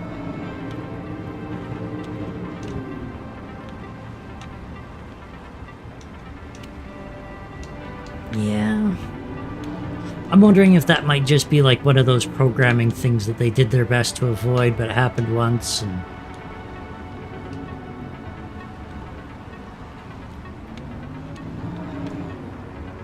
Oh. I can't see a thing. I must be heading in the right direction.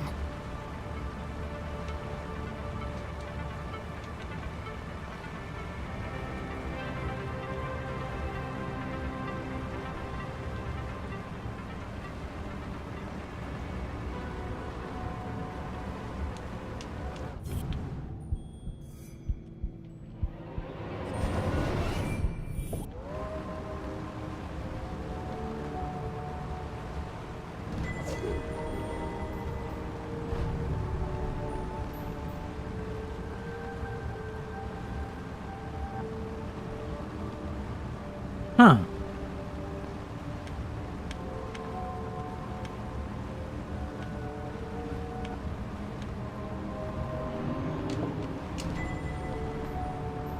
Danger, low visibility. Oh, okay. Well, that's where I'm going.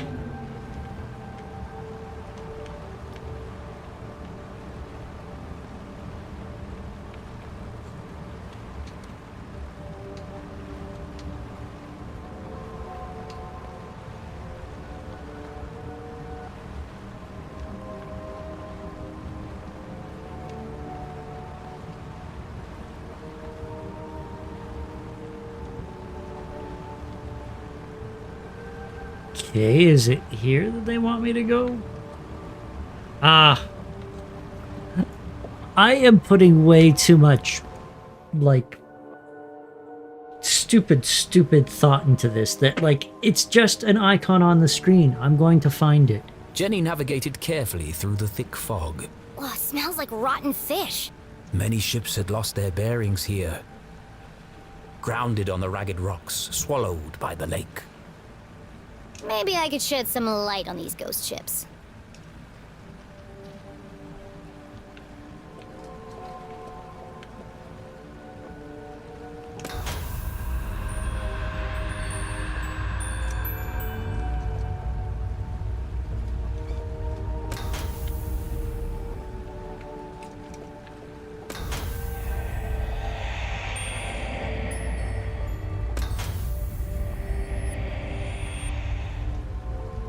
Wow.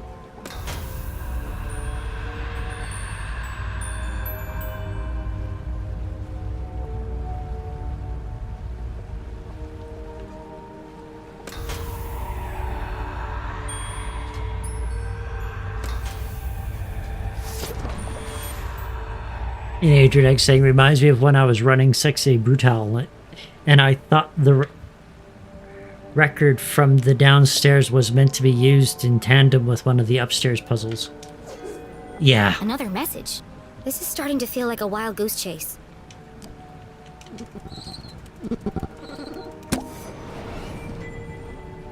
I am the hope in darkness. I sit in a spiral of ancient stone. Against the clock, I move alone. What's with all these cryptic messages? And where are they leading? I should get out of here before I turn into a ghost. Yeah, overthinking is one of my, like, worst weaknesses when it comes to these games. That you think it's some sort of multi-level, impenetrable puzzle that is going to take you forever to figure out, and it's just, no. Keep walking until you see a button to click on.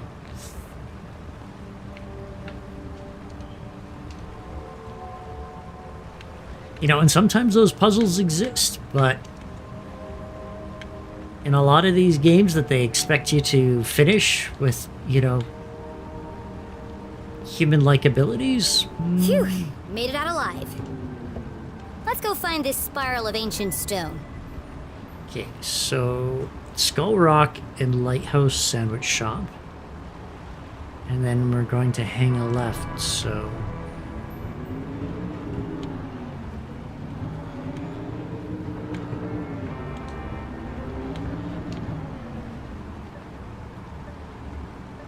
What a great island!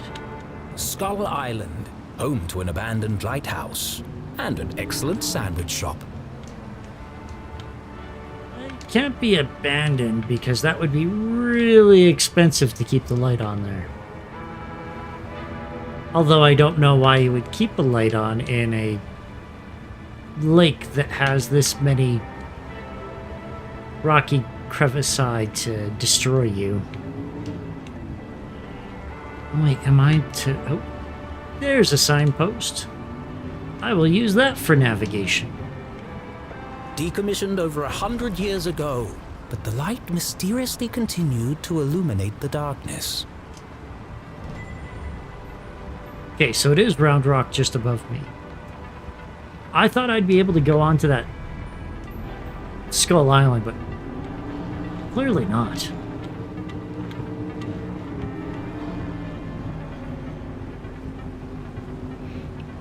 Oh, and the game slows me right down to do these little courses. No.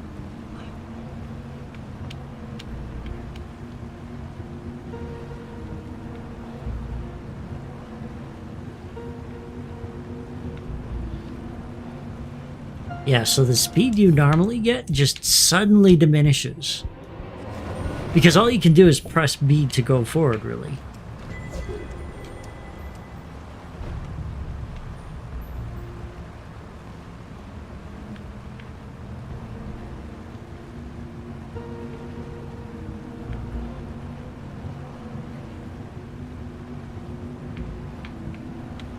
You know, I have to admit, I've never seen lenient spelled until today there. Atronex. I had a real moment of like, Lentonite? What does that even mean? The night grew dark And yes, I eerie. did add T's to it. Don't know why. Why do I feel like I'm being watched?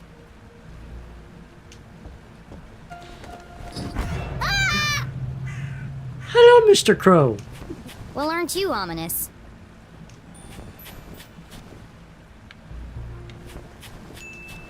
Shoo! Shoo! Seriously, get off the light! And watch your language!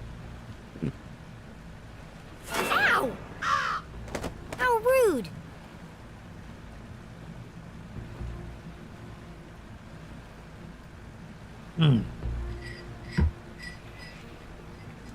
All right.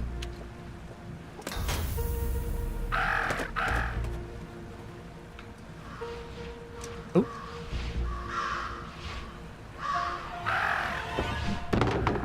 I don't like making crows Watch mad. it, buddy! Talk about a murder of crows. It threw a rock at me!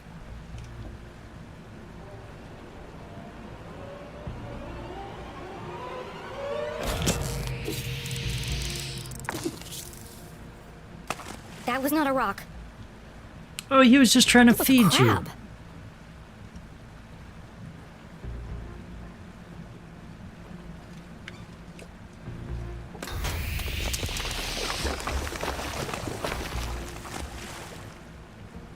Okay. Okay, I don't know what I'm doing.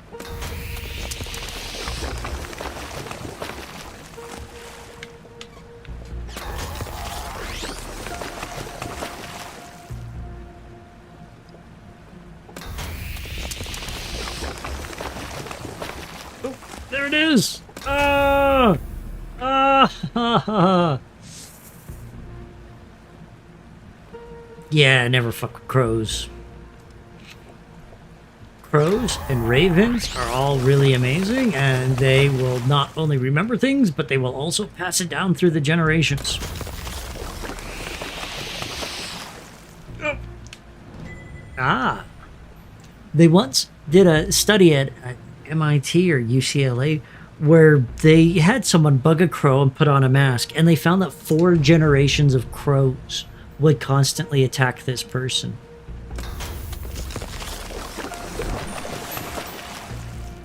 Aha! Got it!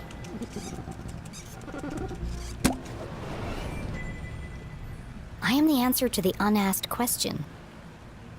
I stand inside the crescent moon. Below death's gaze, I wait for you. I wait for you.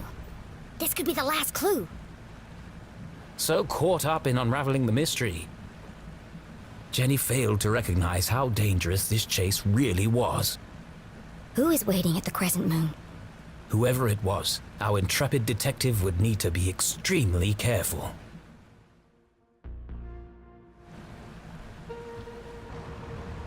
Crescent moon, below death's gaze. Time to wrap up this case.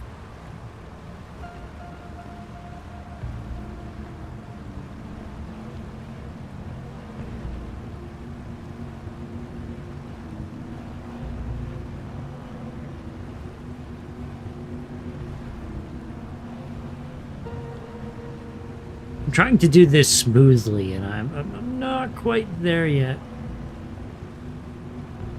One day.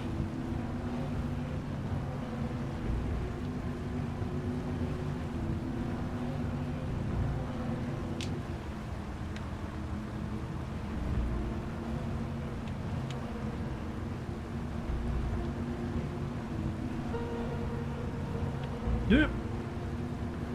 Forgot how to steer for half a second there.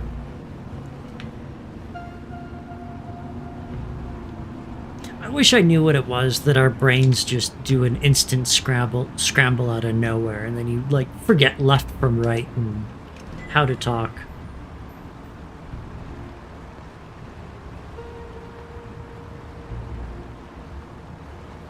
Bear Claw Bend. Bagel Bay. Shallow Grave Waterway.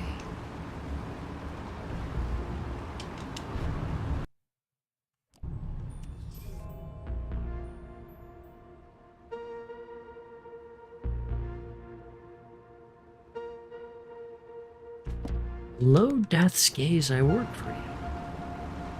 Yeah.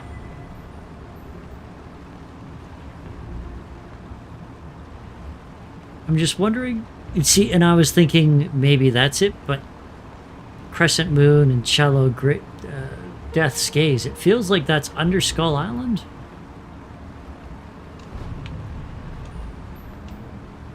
Oh, it really does look like a bear claw. Oh, that's nifty.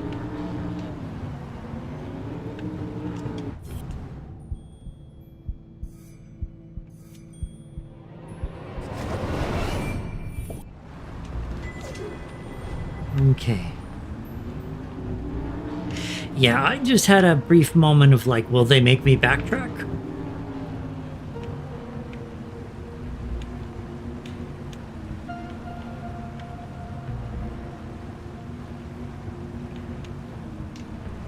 Whoa. That can't be good for the boat. Oh, wow. First collision.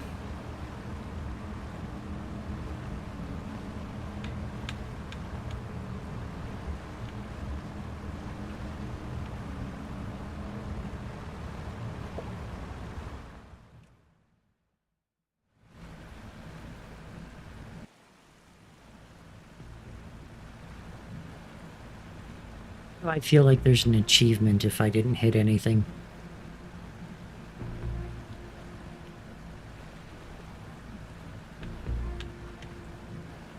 Great music to this, too.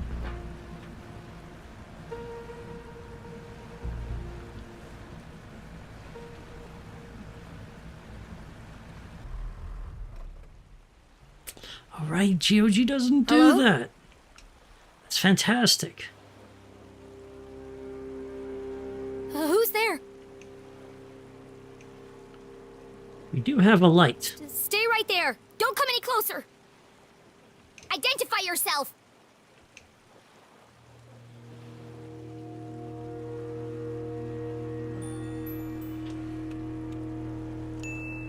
I'm with the police. You're surrounded. You have 2 seconds to start talking or I'll have to use force.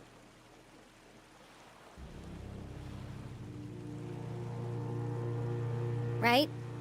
I warned you. I'm coming over there right now.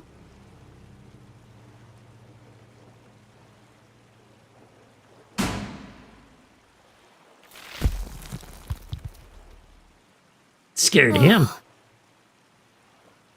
It was just my imagination. Thank God. The dogs bark loudest before the dawn! Ah! Get away from me, you maniacal murderer! The dogs bark loudest before the dawn! CJ? The dogs bark loudest before the dawn!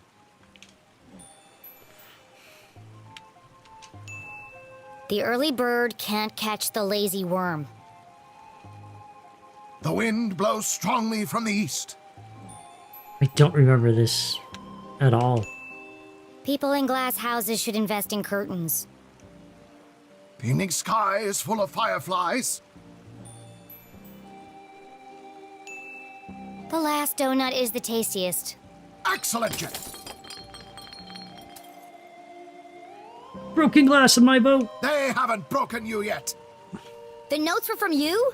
I thought you were the Dean's killer. Why did you make me go through all that if you were already in the boat? This is the only place safe from their prying ears. We have to hurry. This line isn't secure. Line? We're talking in person. Exactly. Now quickly, before they get a fix on our location. What did you want to tell me? Seriously? You can't keep doing this. You contacted me. Did I? Actually, I'm glad you did. I need to ask you a few questions about the Dean's death. Good, Jenny. Question everything. Trust no one. Oh, I feel like this guy needs some medication.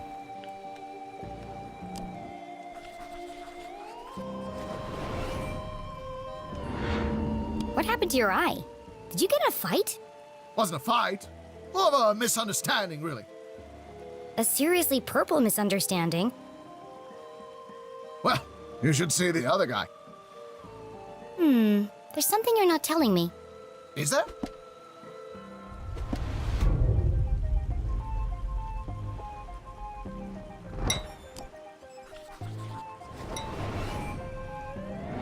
What happened to your compass? Before it was wandering, but now it seems to be pointing in one direction. Exactly. It's exactly what I was thinking too, that they're working really hard on giving him like a Christopher Lloyd specifically, because it's a lot closer to the Taxi character than I think some of his other Do you stuff. see now? It's not a compass at all. So what is it then? A magnet? Aliens! Aliens? What are you talking about? E.T. Extraterrestrials. Beings from another world. I know what aliens are. Come on, CJ, there's no such thing. What? No, not you too. He sounds so crestfallen. I'm sorry, CJ, but it's time to get serious. The Dean is dead and my mom's in jail, framed for a murder she didn't commit. I need to get to the truth. The only way to truly see is to open your mind. Not everything is what it seems. If there really are aliens in Arthurton, how come you're the only person who's ever seen them? People don't see what they aren't looking for. That's why I come here every night, to observe the unobservable. The compass is my eyes. It can sense their presence where I cannot. Why don't you borrow it and find out for yourself?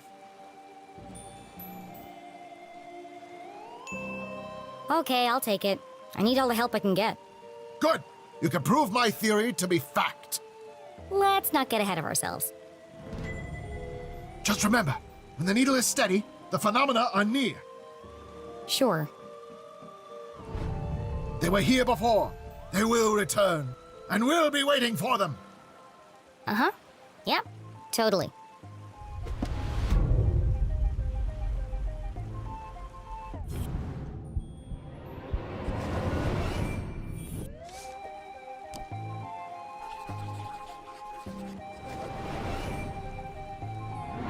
I know you were in the library the day Dean Strasberry died. Did you notice anything unusual? Yes, I did. Great. What happened? They changed the bathroom scent from strawberry to pine. The monsters. It was most unpleasant. Oh, is that all? I intended to alert the librarian as a matter of urgency. But no one was at the front desk. Quite unusual. Was there anyone else in the library? No, just the dean and I. Till Until you left. It's not like you to leave your research lying around. Why were you in such a hurry? I lost track of time. I was late for an appointment. An appointment? Where? Appointment? What are you talking about? You said you were late for an appointment. Objection. Leading the witness. This isn't a trial, CJ. It's just me, Jenny. Then I have nothing further to say, Your Honor. CJ, this is serious. You have to tell me the truth. I had to do it, Jenny. They needed to learn. CJ, is this a confession? Well, you were going to find out anyway. CJ, did you murder Dean Strasberry? The dean? Oh, no. But you just said... I did something else completely horrible. Good, Jenny. Suspect everyone, even me. I don't understand. In fact, I suspected myself for quite some time. But I couldn't have done it. I want to believe you, CJ, but do you have an alibi? That's why I left these notes for you. If anyone can prove I'm innocent, it's you, Jenny LeClue. Hang on a second. Let me take a look at that. Jenny, I need your help.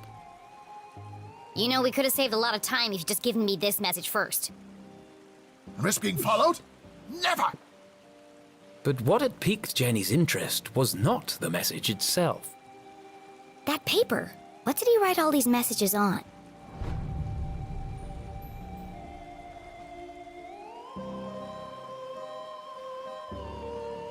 Nope.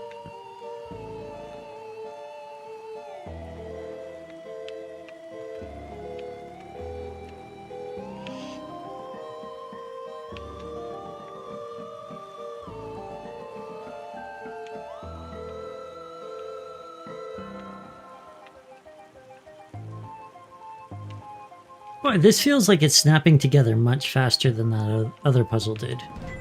I knew it! You wrote all these messages on a piece of newspaper.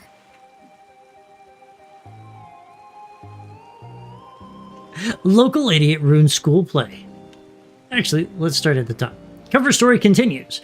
As the only witness and prime suspect, Mrs. LeClue is being held without bail at the Atherton jail. Mrs. LeClue has not given any comment and has refused legal counsel when offered. Due to the nature of the case, Sheriff Winston LeClue has distanced himself from all proceedings. In order to maintain a perimeter to limit the conflict of interest and uphold the law and justice to the full extent possible. Mr. Beans, the taste you'll die for. Keep an eye out for our brand new coffee cart, peddling beans all over town. Local idiot ruins school play. Parents feared for children's safety and grades. An Avocado Heights school play and parade about the founders of Atherton was ruined by the one town's idiots rambling. The man identified himself simply as CJ. Witnesses to the terrible, misguided man's rant claimed that after he ran onto the stage, he began yelling at a small, innocent child dressed as an acorn, later identified as Sheldon, age 3, grade 3. Witnesses recalled the crazed man barking, "They're lying to you. They don't want to know what they're talking about. They don't know what they're talking about. The truth is up there," at the frightened child. Principal Begley, who had been watching from the sidelines, wrestled the man off the stage from the now crying children. The man then ran through the street shouting, "They're trying to shut me up! They're trying to shut me up!" One parent replied. "Maybe it's time someone did." Police arrived soon after, and although it was a bit of a struggle to catch and arrest the man, the police eventually managed to book him on charges of disturbing the peace. Another parent claimed it was the best show I'd ever seen at the school, although the bit about aliens was a bit far-fetched. Oh. 3:55. Clearly the afternoon.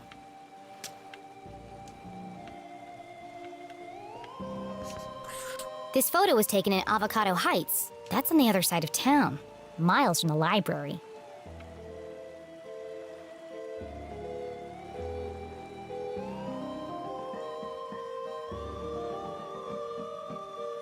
Now it's the good old pan and hope you find the, The front page was missing, but even this small snippet worried Jenny. They've been peddling lies about my mom right from the start. Sheriff Winston the Clue has distanced himself from all proceedings. Well, if he won't help her, I will. Jenny couldn't help it. Every time she thought about coffee, she saw Keith's face. She heard his voice. She remembered his sadness.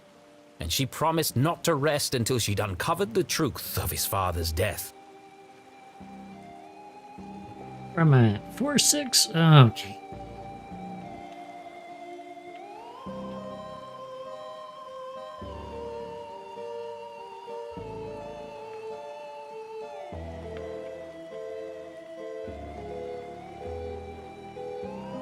Oh.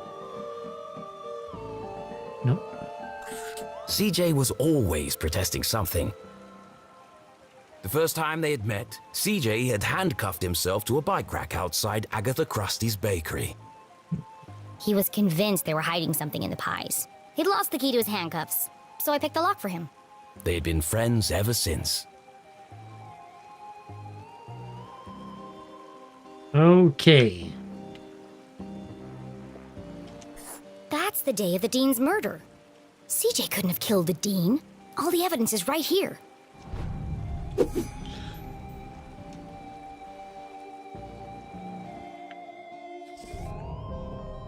How can I prove CJ is innocent?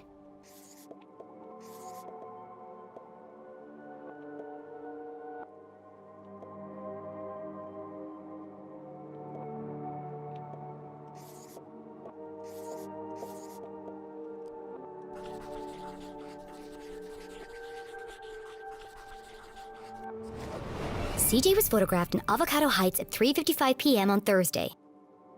2 minutes before the Dean died. There's no way CJ could have killed him.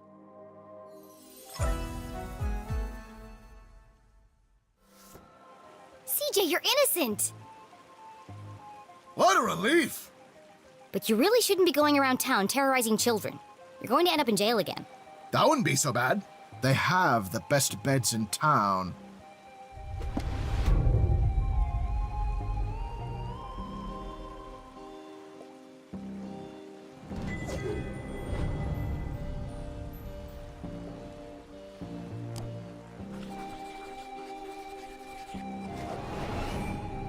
Those scribbles look familiar.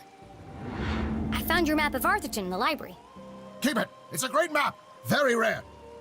Ripped it straight out of the town charter, first edition. Come to think of it, only edition. What about all your notes? Don't you need them? Nope. Got it all backed up in the cloud. I'm not sure if he means electronically or actual clouds. I'm gonna go with actual clouds. What cloud? Did I say cloud? I meant head. So what do all those notes mean?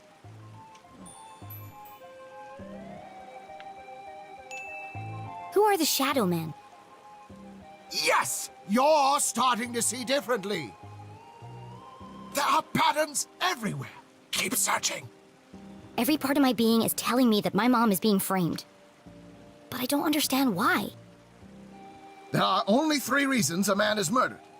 He didn't mind his own business. He couldn't keep his mouth shut. Or he wouldn't keep his hands to himself. There's money. And anger.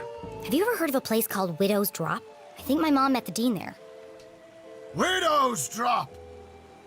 No, but it sounds suspicious. Well, anything sounds suspicious if you say it like that.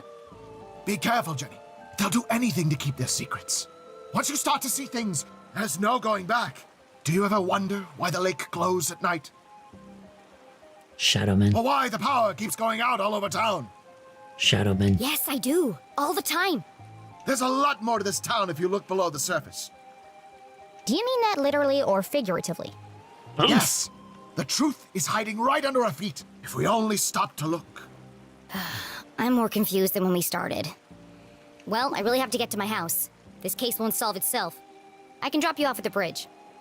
No need. I'm staying here. Some of these rocks have moved. Never trust a crab with a man's job.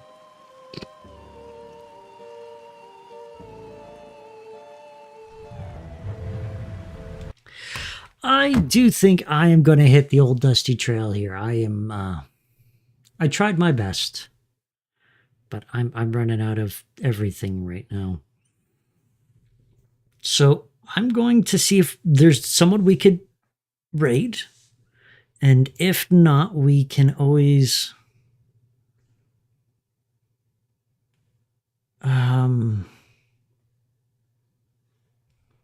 does anyone in chat have anybody we could go raid?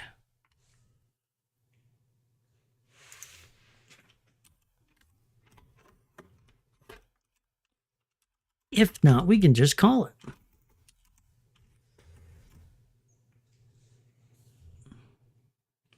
Seems only one person is actually streaming this game at the moment.